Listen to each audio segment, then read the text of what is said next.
Hi hello ನಮಸ್ತೆ. KAS ಮುಖ್ಯ ಪರೀಕ್ಷೆಗೆ ಸಂಬಂಧಿಸಿದಂಥ ಈ ತರಗತಿಗೆ ತಮಗೆಲ್ಲರಿಗೂ ಆತ್ಮೀಯವಾದಂಥ ಸ್ವಾಗತ.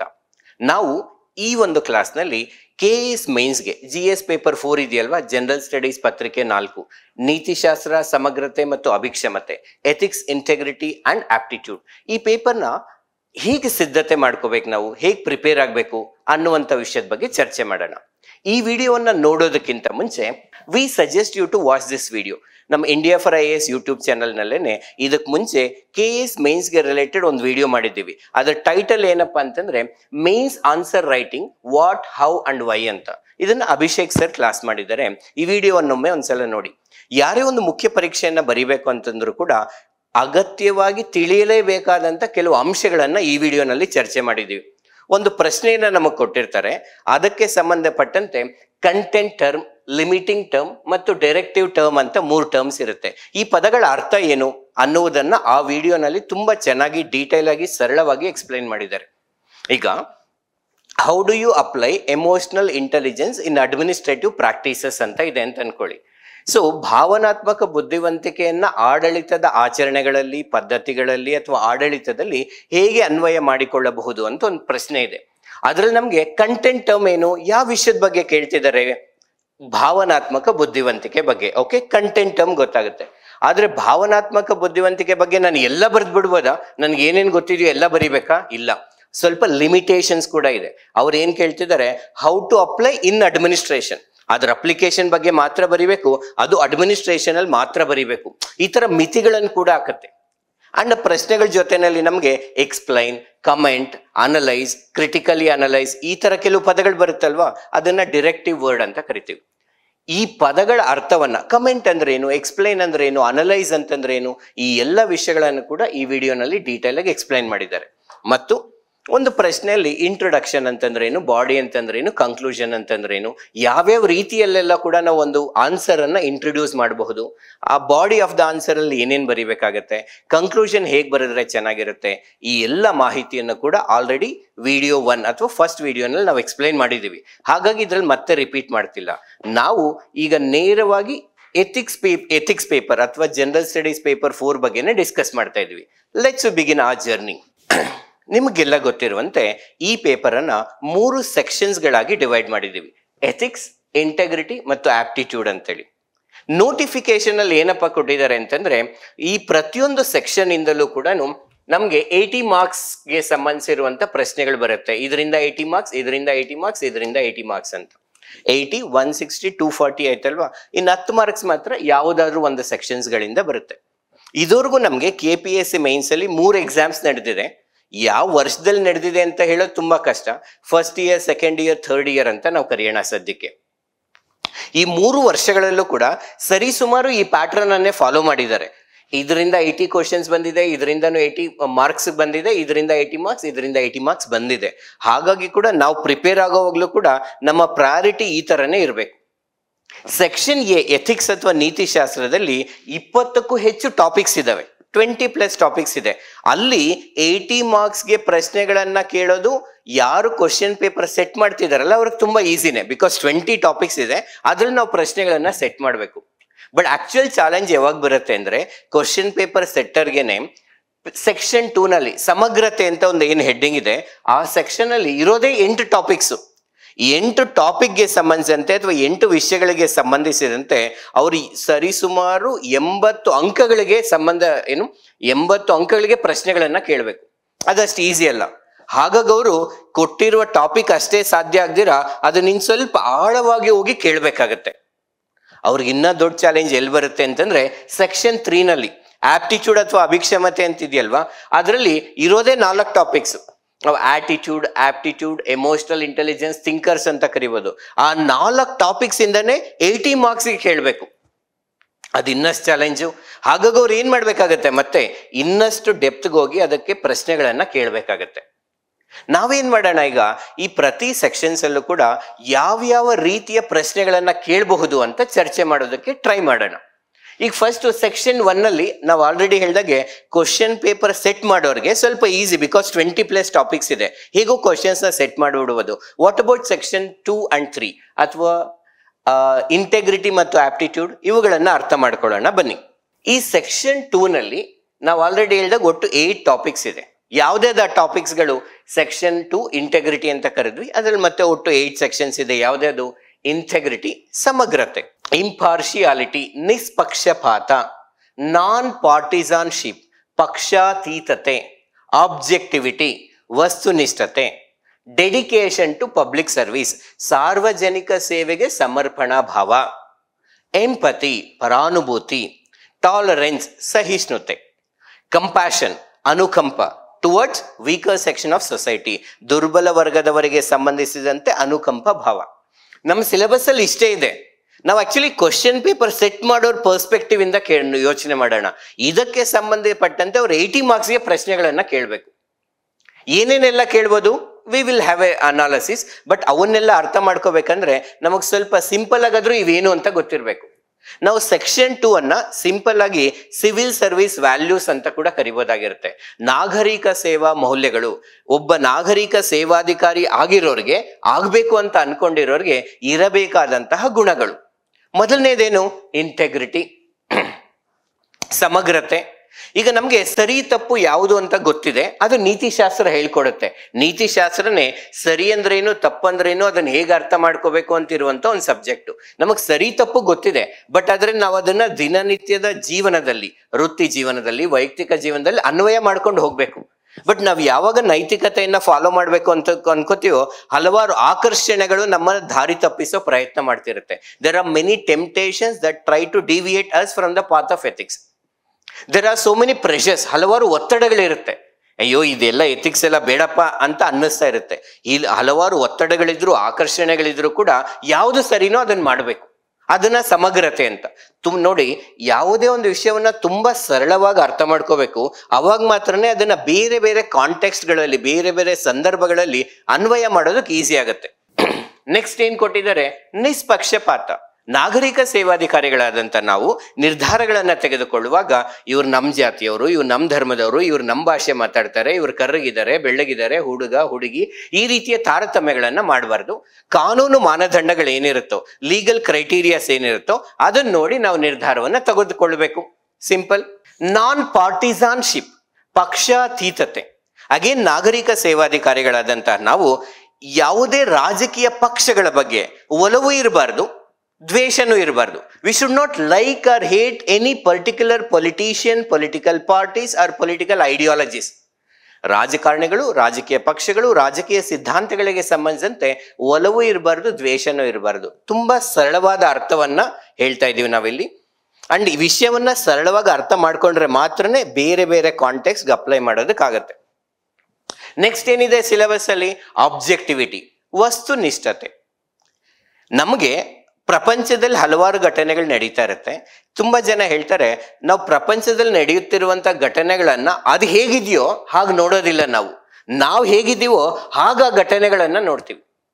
V look at the incidents not as it is, we look at the incidents or things as we are. ನಾವು ಹೇಗಿದ್ದೀವೋ ಹಾಗ ಪ್ರಪಂಚ ನೋಡ್ತಿರ್ತೀವಿ.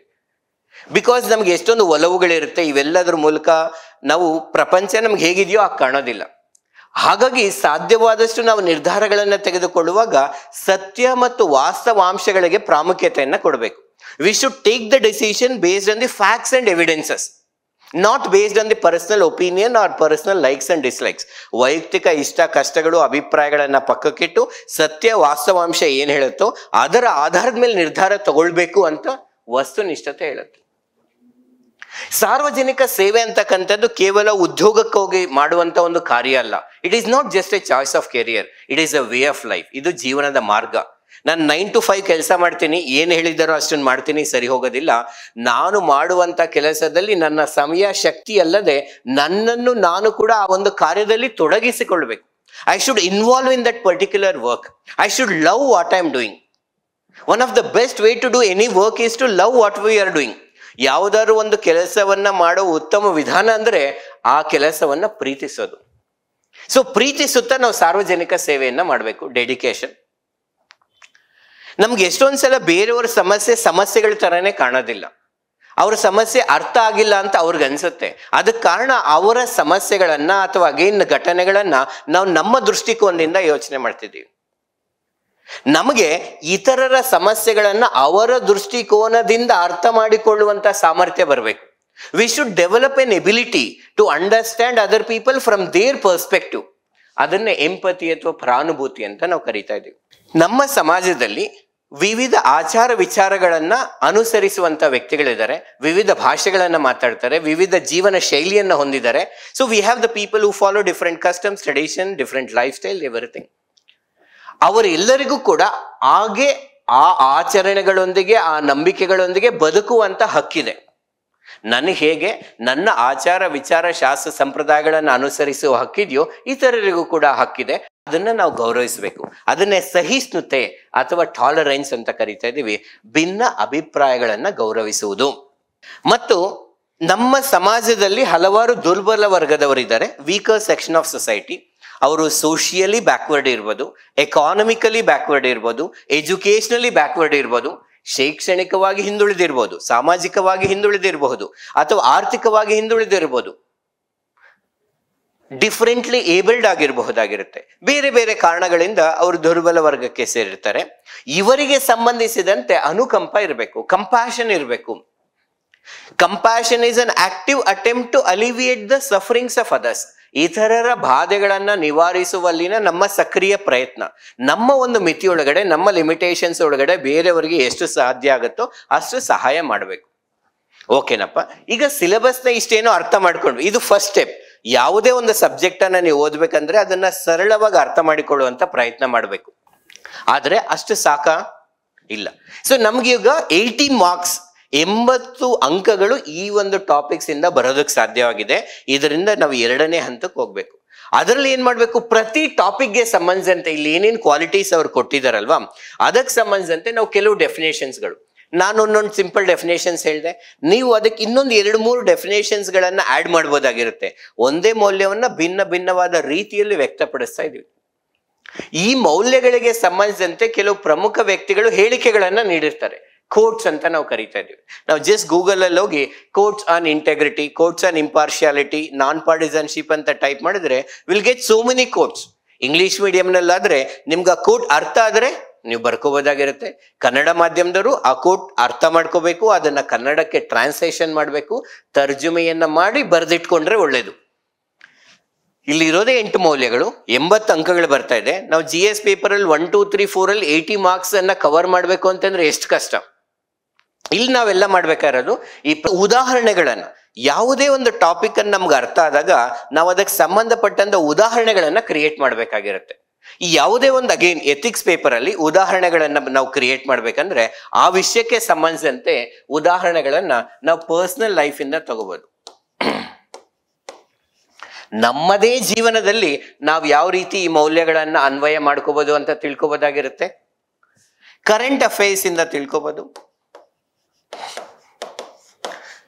ನಮ್ಮ ಸುತ್ತಮುತ್ತಲು ಏನು ಘಟನೆಗಳು ನಡೀತಾ ಇದೆಯಲ್ವಾ, ಅದರಲ್ಲೂ ಕೂಡ ವಸ್ತುನಿಷ್ಠತೆ, ಸಮರ್ಪಣಾ ಭಾವ, ಪರಾನುಭೂತಿ, ಈ ಒಂದು ಮೌಲ್ಯಗಳನ್ನ ಅಪ್ಲೈ ಮಾಡ್ಬೋದು ಸುತ್ತಮುತ್ತ ನಡೆಯುತ್ತಿರುವಂತ ಘಟನೆಗಳು. ಅದರಿಂದ ಏನಾದ್ರೂ ಉದಾಹರಣೆ ಸಿಗತ್ತಾ?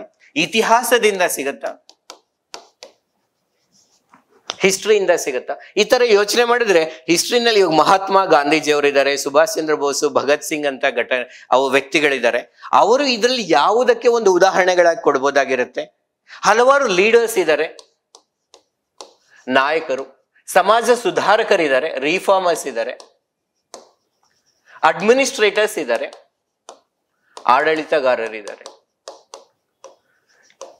ಇವರುಗಳಲ್ಲಿ ಯಾರ ಸಹಾಯವನ್ನು ಉಪಯೋಗಿಸಿ ಅಥವಾ ಯಾರನ್ನ ಈ ಮೌಲ್ಯಗಳಿಗೆ ಉದಾಹರಣೆಗಳ ಕೊಡ್ಬೋದು. ನಿಮ್ಗೆ ಒಂದ್ಸಲ ವಿಷಯ ಅರ್ಥ ಆದ್ರೆ ಹಲವಾರು ರೆಫರೆನ್ಸ್ ಬುಕ್ಗಳು ಸಿಗುತ್ತೆ. ನೀವು ಮಾರ್ಕೆಟ್ ಅಲ್ಲಿ ನಿಮ್ಗೆ ಯಾವ್ದು ಸರಿ ಅನ್ಸುತ್ತೆ ಆ ರೆಫರೆನ್ಸ್ ಬುಕ್ ಅನ್ನ ತಗೋಬಹುದಾಗಿರುತ್ತೆ. But make sure you cover these topics.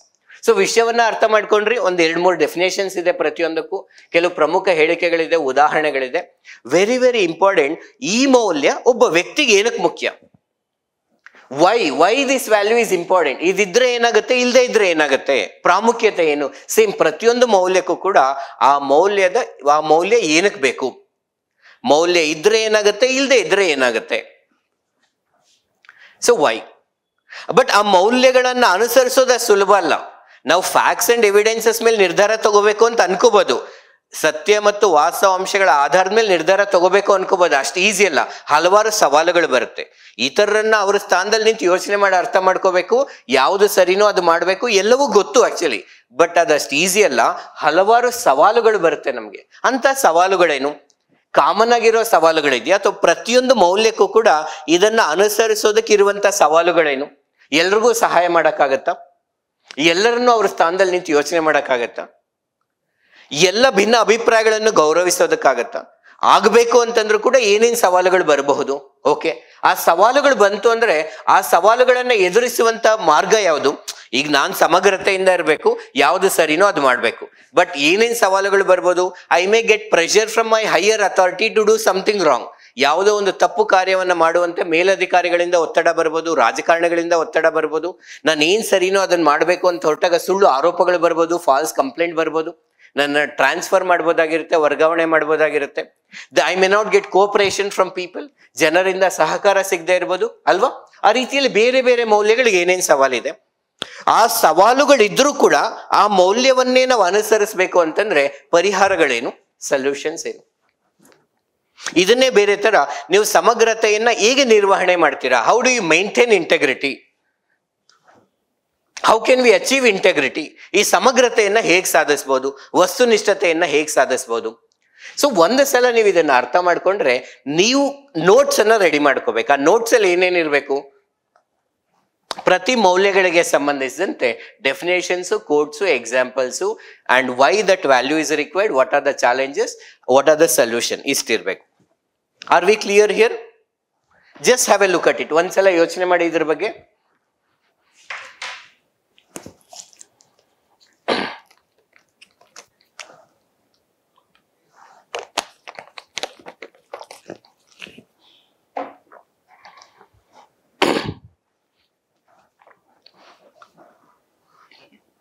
Okay, section B ಇಂದ ಒಬ್ಬ ಕ್ವಶನ್ ಪೇಪರ್ ಸೆಟ್ಟಿಂಗ್ ಮಾಡ್ತಾ ಇರುವಂತ ವ್ಯಕ್ತಿಯಾಗಿ ಇವುಗಳನ್ನ ತಿಳ್ಕೊತೀವಿ, ಪ್ರಶ್ನೆಗಳನ್ನ ಕೇಳ್ತೀವಿ.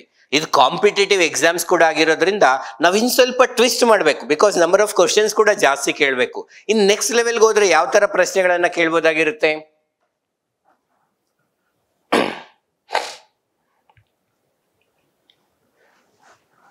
ಇಲ್ಲಿ ನಮ್ಗೆ ಅಗೈನ್ ವ್ಯಾಲ್ಯೂಸ್ ಇದಾವೆ. ಇಂಟೆಗ್ರಿಟಿ ಇರ್ಬೋದು, ಇಂಪಾರ್ಶಿಯಾಲಿಟಿ ಇರ್ಬೋದು, ನಾನ್ ಪಾರ್ಟಿಸನ್ಶಿಪ್, ಆಬ್ಜೆಕ್ಟಿವಿಟಿ, ಡೆಡಿಕೇಶನ್. ಈ 8 ಮೌಲ್ಯಗಳನ್ನ ನೀವು ಅರ್ಥ ಮಾಡ್ಕೊತಿದ್ದೀರಾ. ಅಂಡ್ ಪ್ರತಿ ಮೌಲ್ಯಕ್ಕೆ ಸಂಬಂಧಿಸಿದಂತೆ ಅವರು ಈ ಒಂದು ನಿರ್ದಿಷ್ಟವಾದ ಕೆಲವು ಪ್ರಶ್ನೆಗಳನ್ನ ಕೇಳ್ಬೋದು. ಈ ಒಂದು ನಿರ್ದಿಷ್ಟವಾದಂತ ಮೌಲ್ಯ ಸಾರ್ವಜನಿಕ ಸೇವೆಯಲ್ಲಿ ಏಕೆ ಅವಶ್ಯಕತೆ ಇದೆ, ನಾಗರಿಕ ಸೇವೆಯಲ್ಲಿ ಏನಕ್ಕೆ ಅವಶ್ಯಕತೆ ಇದೆ, ಅಥವಾ ಸಾರ್ವಜನಿಕ ಆಡಳಿತದಲ್ಲಿ ಅಲ್ಪ ಸ್ವಲ್ಪ ಬದಲಾವಣೆಗಳೊಂದಿಗೆ ಸೇಮ್ ಕಂಟೆಂಟ್ ನ ಈ ಮೂರಕ್ಕೂ ಉಪಯೋಗಿಸಬಹುದು. ಪಬ್ಲಿಕ್ ಸರ್ವಿಸ್ ಅಲ್ಲಿ ಯಾವ ತರ ಉಪಯೋಗ ಆಗುತ್ತೆ, ಎಲ್ಲ ಯಾವ್ದಾದ್ರು ಒಂದು ಮೌಲ್ಯವನ್ನ ಕೇಳ್ಬೋದು, ಬೇರೆ ಬೇರೆ ಕಾಂಬಿನೇಷನ್ಸ್ ಅಲ್ಲಿ ಕೇಳ್ಬೋದು. ಈ ಮೌಲ್ಯಗಳು ಸಾರ್ವಜನಿಕ ಸೇವೆಯಲ್ಲಿ, ನಾಗರಿಕ ಸೇವೆಯಲ್ಲಿ, ಸಾರ್ವಜನಿಕ ಆಡಳಿತದಲ್ಲಿ. ನೀವು ಮೂರು ಏನು ಅಂತ ಅರ್ಥ ಮಾಡ್ಕೊಂಡ್ಬಿಟ್ರೆ ಯಾವ ಎಕ್ಸಾಂಪಲ್ ಬರಿಬೇಕು, ಬರಿಬಾರ್ದು, ಯಾವ ಪಾಯಿಂಟ್ ಬರಿಬೇಕು, ಬರಿಬಾರ್ದು ಅಂತ ನಿಮಗೆ ಗೊತ್ತಾಗುತ್ತೆ. ಸೊ ಏನಕ್ಕೆ ಅಂತ ಕೇಳ್ಬೋದು. ಮತ್ತೆ ಅಪ್ಲಿಕೇಶನ್ಸ್ ಸ್ಪೆಸಿಫಿಕ್ ಆಗಿ ಕೂಡ ಕೇಳ್ಬೋದು. ನಾವು ಯಾವುದೋ ಒಂದು 2-3 ಎಕ್ಸಾಂಪಲ್ ಓದಿರ್ತೀವಿ, ಬಟ್ ಅಗೈನ್ 80 ಮಾರ್ಕ್ಸ್ಗೆ ಪ್ರಶ್ನೆಗಳನ್ನ ಕೇಳಬೇಕಾದ್ರಿಂದ ಯಾವುದೋ ಒಂದು ಸೆಕ್ಷನ್ ಅನ್ನೇ ತಗೊಂಡು ಸ್ಪೆಸಿಫಿಕ್ ಪ್ರಶ್ನೆ ಕೇಳ್ಬೋದು. ಇದರಲ್ಲಿ ಯಾವುದಾದ್ರೂ ಒಂದು ಮೌಲ್ಯವನ್ನ, ಎನಿ ಒನ್ ವ್ಯಾಲ್ಯೂ ಅಥವಾ ಕಾಂಬಿನೇಷನ್ ಆಫ್ ವ್ಯಾಲ್ಯೂಸ್ ಅನ್ನ ಉಪಯೋಗಿಸ್ಕೊಂಡು ಒಬ್ಬ ನಾಗರಿಕ ಸೇವಾಧಿಕಾರಿ ಅಥವಾ ಸಾರ್ವಜನಿಕ ಆಡಳಿತದಲ್ಲಿ ನಾವು ಹೇಗೆ ದುರ್ಬಲ ವರ್ಗದವರನ್ನ ಸಬಲೀಕರಣಗೊಳಿಸಬಹುದು, ಓವರ್ ಆಲ್ ವೀಕರ್ ಸೆಕ್ಷನ್ ಬಗ್ಗೆ ಕೇಳ್ಬೋದು.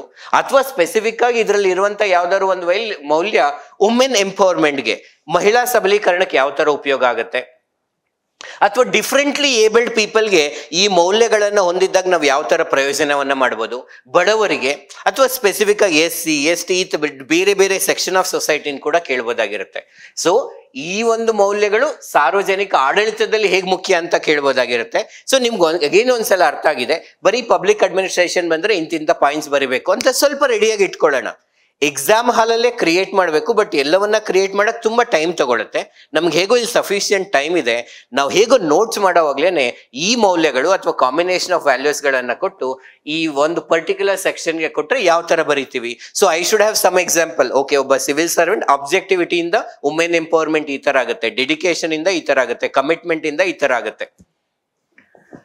ನೆಕ್ಸ್ಟ್ ಇದೆ, ಇದರಲ್ಲಿ ಯಾವುದಾದ್ರೂ ಮೌಲ್ಯಗಳನ್ನು ಕೊಟ್ಟು ಇದನ್ನ ಗುಡ್ ಗವರ್ನೆನ್ಸ್, ಉತ್ತಮ ಆಡಳಿತಕ್ಕೆ ಹೇಗೆ ಸಹಾಯ ಆಗುತ್ತೆ. ನಿಮ್ಗೆ ಅಲ್ಲಿ ಗವರ್ನೆನ್ಸ್ ಗೊತ್ತಿರಬೇಕು, ಗುಡ್ ಗವರ್ನೆನ್ಸ್ ಗೊತ್ತಿರಬೇಕು.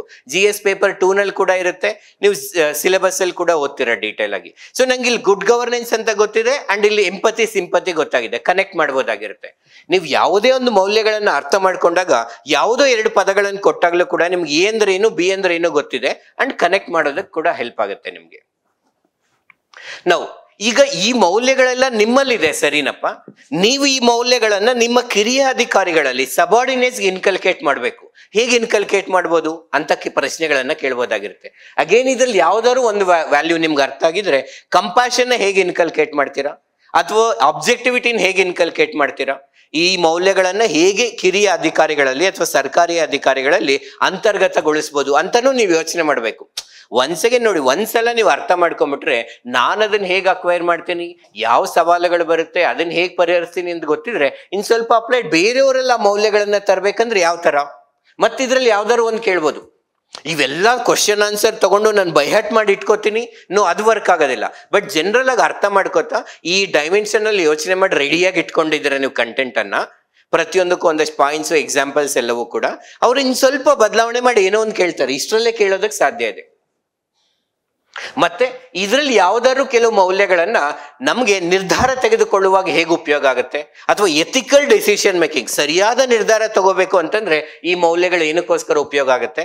ಇದರಲ್ಲಿ ಯಾವ್ದಾದ್ರು ಒಂದು ಮೌಲ್ಯವನ್ನ ಕೊಟ್ಟು ಧಾರ್ಮಿಕವಾದ ಸಂದರ್ಭದಲ್ಲಿ ರಿಲಿಜಿಯಸ್ ಕಾಂಟೆಕ್ಸ್ಟ್ಗೂ ಈ ವ್ಯಾಲ್ಯೂಗೂ ಏನ್ ಸಂಬಂಧ ಇದೆ, ಈ ವ್ಯಾಲ್ಯೂವನ್ನ ಪರ್ಸನಲ್ ಲೈಫಲ್ಲಿ ಹೇಗೆ ಉಪಯೋಗಿಸ್ಕೋತೀರಾ, ಈ ವ್ಯಾಲ್ಯೂವನ್ನ ಪ್ರೊಫೆಷನಲ್ ಲೈಫಲ್ಲಿ ಹೇಗೆ ಉಪಯೋಗಿಸ್ಕೋತೀರಾ, ಈ ರೀತಿಯ ಪ್ರಶ್ನೆಗಳನ್ನು ಕೂಡ ಕೇಳ್ಬೋದಾಗಿದೆ. ಮತ್ತೆ ನಾವು ಇವುಗಳನ್ನ ಓದುವಾಗ ಇದ್ರಲ್ಲಿ ಏನಾದ್ರು ಟೈಪ್ಸ್ ಇರಕ್ ಸಾಧ್ಯನಾ? ಈಗ ಸಮಗ್ರತೆ ಅಂತ ನಾವು ಓದಿದ್ವಿ, ಯಾವ್ದು ಸರಿನೋ ಅದನ್ನ ಮಾಡ್ಬೋದು. ಅದನ್ನ ಪರ್ಸನಲ್ ಲೈಫಲ್ಲಿ ಮಾಡಿದ್ರೆ ಪರ್ಸನಲ್ ಇಂಟೆಗ್ರಿಟಿ, ಪ್ರೊಫೆಷನಲ್ ಲೈಫಲ್ಲಿ ಮಾಡಿದ್ರೆ ಪ್ರೊಫೆಷನಲ್ ಇಂಟೆಗ್ರಿಟಿ. ಅದೇ ತರ social integrity, political integrity, public integrity ಇರೋದಕ್ಕೆ ಸಾಧ್ಯನಾ? ಟಾಲರೆನ್ಸ್ ಅಲ್ಲಿ ಕೂಡ ಬೇರೆ ಬೇರೆ ತರದ ಟಾಲರೆನ್ಸ್ ಏನಾದ್ರು ಇದೆಯಾ ಒಂದ್ಸಲ ಚೆಕ್ ಮಾಡಿ ನೋಡೋದು. ಕಂಪ್ಯಾಷನ್ ಅಲ್ಲಿ ಏನಾದ್ರು ಟೈಪ್ಸ್ ಇರೋದಕ್ಕೆ ಸಾಧ್ಯ, ವಿಧಗಳು ಇರೋದಕ್ಕೆ ಸಾಧ್ಯನಾ? ಪರಾನುಭೂತಿಯಲ್ಲಿ ಏನಾದ್ರು ವಿಧಾನಗಳಿರ್ಬೋದಾ? ಡೆಡಿಕೇಶನ್ ಅಲ್ಲಿ ವಿಧಾನಗಳಿರ್ಬೋದಾ? ಡಿಫ್ರೆನ್ಸಸ್ ಏನು? ಈಗ ಈ ವ್ಯಾಲ್ಯೂಸ್ಗಳ ಮಧ್ಯೆ ಡಿಫ್ರೆನ್ಸ್ ಕೇಳ್ಬೋದು, ಅಥವಾ ಇವಾಗ ಟಾಲರೆನ್ಸ್ ಅಂತೀವಿ, ಪೇಷನ್ಸ್ ಅಂತೀವಿ, ಪೇಷನ್ಸ್ಗೂ ಟಾಲರೆನ್ಸ್ಗೂ ಏನಾದ್ರು ಡಿಫ್ರೆನ್ಸ್ ಇರ್ಬೋದಾ? ಸಿಂಪತಿ, ಎಂಪತಿ, ಕಂಪ್ಯಾಷನ್ಗೆ ಏನಾದ್ರು ಡಿಫ್ರೆನ್ಸ್ ಇರ್ಬೋದಾ? ಇಂಪಾರ್ಶಿಯಾಲಿಟಿ, ನಾನ್ ಪಾರ್ಟಿಸನ್ಶಿಪ್, ಆಬ್ಜೆಕ್ಟಿವಿಟಿ ಇವಕ್ಕೆ ಏನಾದ್ರು ಡಿಫ್ರೆನ್ಸಸ್ ಇರ್ಬೋದಾ? ಕಂಪ್ಯಾರಿಸನ್ಸ್ ಡಿಫ್ರೆನ್ಸಸ್ ಇರ್ಬೋದು, ಹೋಲಿಕೆಗಳು ಕೂಡ ಇರ್ಬೋದು. ಸಮರ್ಪಣಾ ಭಾವ ಮತ್ತೆ ಸಮಗ್ರತೆಗೆ ಏನಾದ್ರು ಹೋಲಿಕೆ ಇದೆಯಾ? ಡೆಡಿಕೇಶನ್ ಮತ್ತೆ ಇಂಟೆಗ್ರಿಟಿಗೆ. ಸೊ ನಿಮ್ಗೆ ಒಂದ್ ಸ್ವಲ್ಪ ನೀವು ಸ್ಪಷ್ಟವಾಗಿ ಅರ್ಥ ಮಾಡ್ಕೊಂಡಿಲ್ಲ ಅಂದ್ರೆ ಬೇರೆದು ಏನೋ ಒಂದು ವರ್ಡ್ ಬಂದಾಗ ಕನ್ಫ್ಯೂಷನ್ ಆಗ್ಬಿಡತ್ತೆ. But once you are clear what are these values ಅಂತಾಗ ಇವುಗಳ ಮಧ್ಯೆ ಡಿಫ್ರೆನ್ಸ್ ಕೇಳಿ, ಸಿಮಿಲಾರಿಟೀಸ್ ಕೇಳಿ, ಟೈಪ್ಸ್ ಕೇಳಿ, ಯಾವ ಕಾಂಟೆಕ್ಸ್ಟ್ ಅಲ್ಲಿ ಅಪ್ಲೈ ಮಾಡಬೇಕು ಅಂತ ಕೇಳಿ ನಾವು ಉಪಯೋಗಿಸ್ಕೋಬಹುದಾಗಿರುತ್ತೆ. So these are all the possible types of question that can be asked from the section 2. Section 2 ನಲ್ಲಿ 8 ಟಾಪಿಕ್ಸ್ ಇದೆ, ಅದಕ್ಕೆ ಏನೇನು ಓದಬೇಕು, ಯಾವ್ಯಾವ ರೀತಿಯಲ್ಲಿ. ಈ ತರ ನೀವೇನಾದ್ರೂ ಪ್ರಿಪೇರ್ ಆಗಕ್ಕಾದ್ರೆ 80 ಅಂಕಗಳಿಗೆ ಉತ್ತರಿಸೋ ಸುಲಭ ಆಗುತ್ತೆ. ನೀವು ಮಾಡ್ಬೇಕಾಗಿರೋದು ಇಷ್ಟೇ, ಇವುಗಳಿಗೆಲ್ಲ ಸರಿಯಾಗಿ ಅರ್ಥ ಮಾಡ್ಕೊಳ್ಳೋದು, ಉದಾಹರಣೆಗಳು, ಈ ಡೈಮೆನ್ಷನ್ ಅಲ್ಲಿ ಯೋಚನೆ ಮಾಡೋದು. Hope it was clear. ಏನಾದ್ರೂ ಡೌಟ್ಸ್ ಇದ್ರೆ ಕಮೆಂಟ್ ಸೆಕ್ಷನ್ ಅಲ್ಲಿ ಮೆನ್ಷನ್ ಮಾಡಿರಿ and will try to answer as early as possible. ಓಕೆನಾ? ಈಗ 8 ಟಾಪಿಕ್ಸ್ ಇದ್ದೇನೆ ಅವ್ರಿಗೆ 80 ಮಾರ್ಕ್ಸ್ ಕೇಳೋದಕ್ಕೆ ಚಾಲೆಂಜ್ ಆಯ್ತು. ನೆಕ್ಸ್ಟ್ ಏನಿದೆ ನಮ್ಗೆ ಸೆಕ್ಷನ್ 3 ಇದೆ. ಸೆಕ್ಷನ್ 3 ನಲ್ಲಿ ಆಪ್ಟಿಟ್ಯೂಡ್ ಅಥವಾ ಅಭಿಕ್ಷಮತೆ ಅಂತ ಏನ್ ಕರೀತಾ ಇದೀವಲ್ವಾ, ಇದ್ರಲ್ಲಿ ಇರೋದೇ 4 ಸೆಕ್ಷನ್, 4 ವಿಷಯ. ಈ ಒಂದು ಸೆಕ್ಷನ್ ಅಲ್ಲಿ 4 ವಿಷಯಗಳಿದೆ. ಈ 4 ವಿಷಯಗಳಿಂದ 80 ಅಂಕಗಳಿಗೆ ಪ್ರಶ್ನೆಗಳನ್ನ ಕೇಳಬೇಕು. ಕೇಳಲೇಬೇಕಾ ಇವರು? ಸಾಮಾನ್ಯವಾಗಿ ನೋಟಿಫಿಕೇಶನ್ ಹಾಗೆ ಮೆನ್ಷನ್ ಮಾಡಿದ್ದಾರೆ, ಆದ್ರಿಂದ ಸರಿಸುಮಾರು ಕೇಳ್ತಾರೆ. ಹಾಗಾಗಿ ನಾವೇನ್ ಮಾಡ್ಬೇಕಾಗುತ್ತೆ, ಈ ವಿಷಯಗಳನ್ನ ಇನ್ನಷ್ಟು ಡೆಪ್ತ್ ಆಗಿ ಯೋಚನೆ ಮಾಡಬೇಕು. ಯಾವ್ದಾ 4 ವಿಷಯಗಳು? ಇವಾಗ ಆಟಿಟ್ಯೂಡ್ ಅಂತ ಇದೆ, ದೃಷ್ಟಿಕೋನ. ನಾವು ಪ್ರಪಂಚವನ್ನ ಹೇಗೆ ನೋಡ್ತೀವಿ, ಹೇಗೆ ಅರ್ಥ ಮಾಡ್ಕೋತೀವಿ ಅನ್ನುವಂಥದ್ದು ಇನ್ ಸಿಂಪಲ್. ಆಪ್ಟಿಟ್ಯೂಡ್ ಅಭಿಕ್ಷಮತೆ, ಒಂದು ನಿರ್ದಿಷ್ಟವಾದ ಕೆಲಸವನ್ನು ಮಾಡಲು ಬೇಕಾದ ಸ್ವಾಭಾವಿಕವಾದಂತಹ ಸಾಮರ್ಥ್ಯ. It's a natural ability to do a particular work. Emotional intelligence, ಭಾವನಾತ್ಮಕ ಬುದ್ಧಿವಂತಿಕೆ. ನನ್ನ ಭಾವನೆಗಳನ್ನು ಅರ್ಥ ಮಾಡ್ಕೋಬೇಕು, ಇತರರ ಭಾವನೆಗಳನ್ನು ಅರ್ಥ ಮಾಡ್ಕೋಬೇಕು. And I should respond appropriately in a situation. ಒಂದು ನಿರ್ದಿಷ್ಟವಾದ ಸನ್ನಿವೇಶದಲ್ಲಿ ಸೂಕ್ತವಾಗಿ ಸ್ಪಂದಿಸಬೇಕು. It is an ability of a person to understand one's own emotion, emotions of other people and responding to a situation appropriately, emotional intelligence and moral thinkers, ನೈತಿಕ ಚಿಂತಕರು ಭಾರತ ಮತ್ತು ಪ್ರಪಂಚದಾದ್ಯಂತ. ಈ 4 ಟಾಪಿಕ್ಸ್ ಇದೆ. ಈ 4 ಟಾಪಿಕ್ಗಳಿಗೆ ಸಂಬಂಧಿಸಿದಂತೆ ಅವರು 80 ಮಾರ್ಕ್ಸ್ ಅಥವಾ 80 ಅಂಕಗಳಿಗೆ ಪ್ರಶ್ನೆಗಳನ್ನ ಕೇಳಬೇಕಲ್ವಾ. ನಾವು again we will think from question paper setter perspective.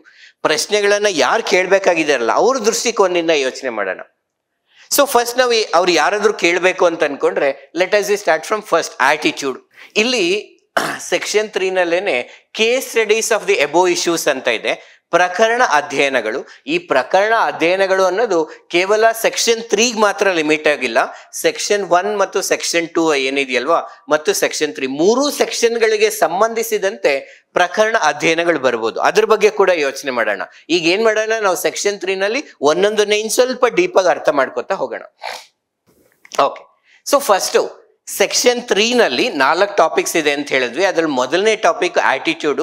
In simple it's about the way we look at something. It's our mind set, ನಮ್ಮ ಆಲೋಚನೆಗಳು, ನಮ್ಮ ದೃಷ್ಟಿಕೋನಗಳು, ಪ್ರಪಂಚವನ್ನ, ವ್ಯಕ್ತಿಗಳನ್ನ, ಸಮಾಜವನ್ನ, ಒಂದು ಸಂಸ್ಥೆಯನ್ನ, ಒಂದು ಸಿದ್ಧಾಂತವನ್ನ ಯಾವ ರೀತಿಯಲ್ಲಿ ಅರ್ಥ ಮಾಡ್ಕೋತೀವಿ ಅನ್ನುವುದಕ್ಕೆ ಸಂಬಂಧಿಸಿದ್ದು ಆಟಿಟ್ಯೂಡ್.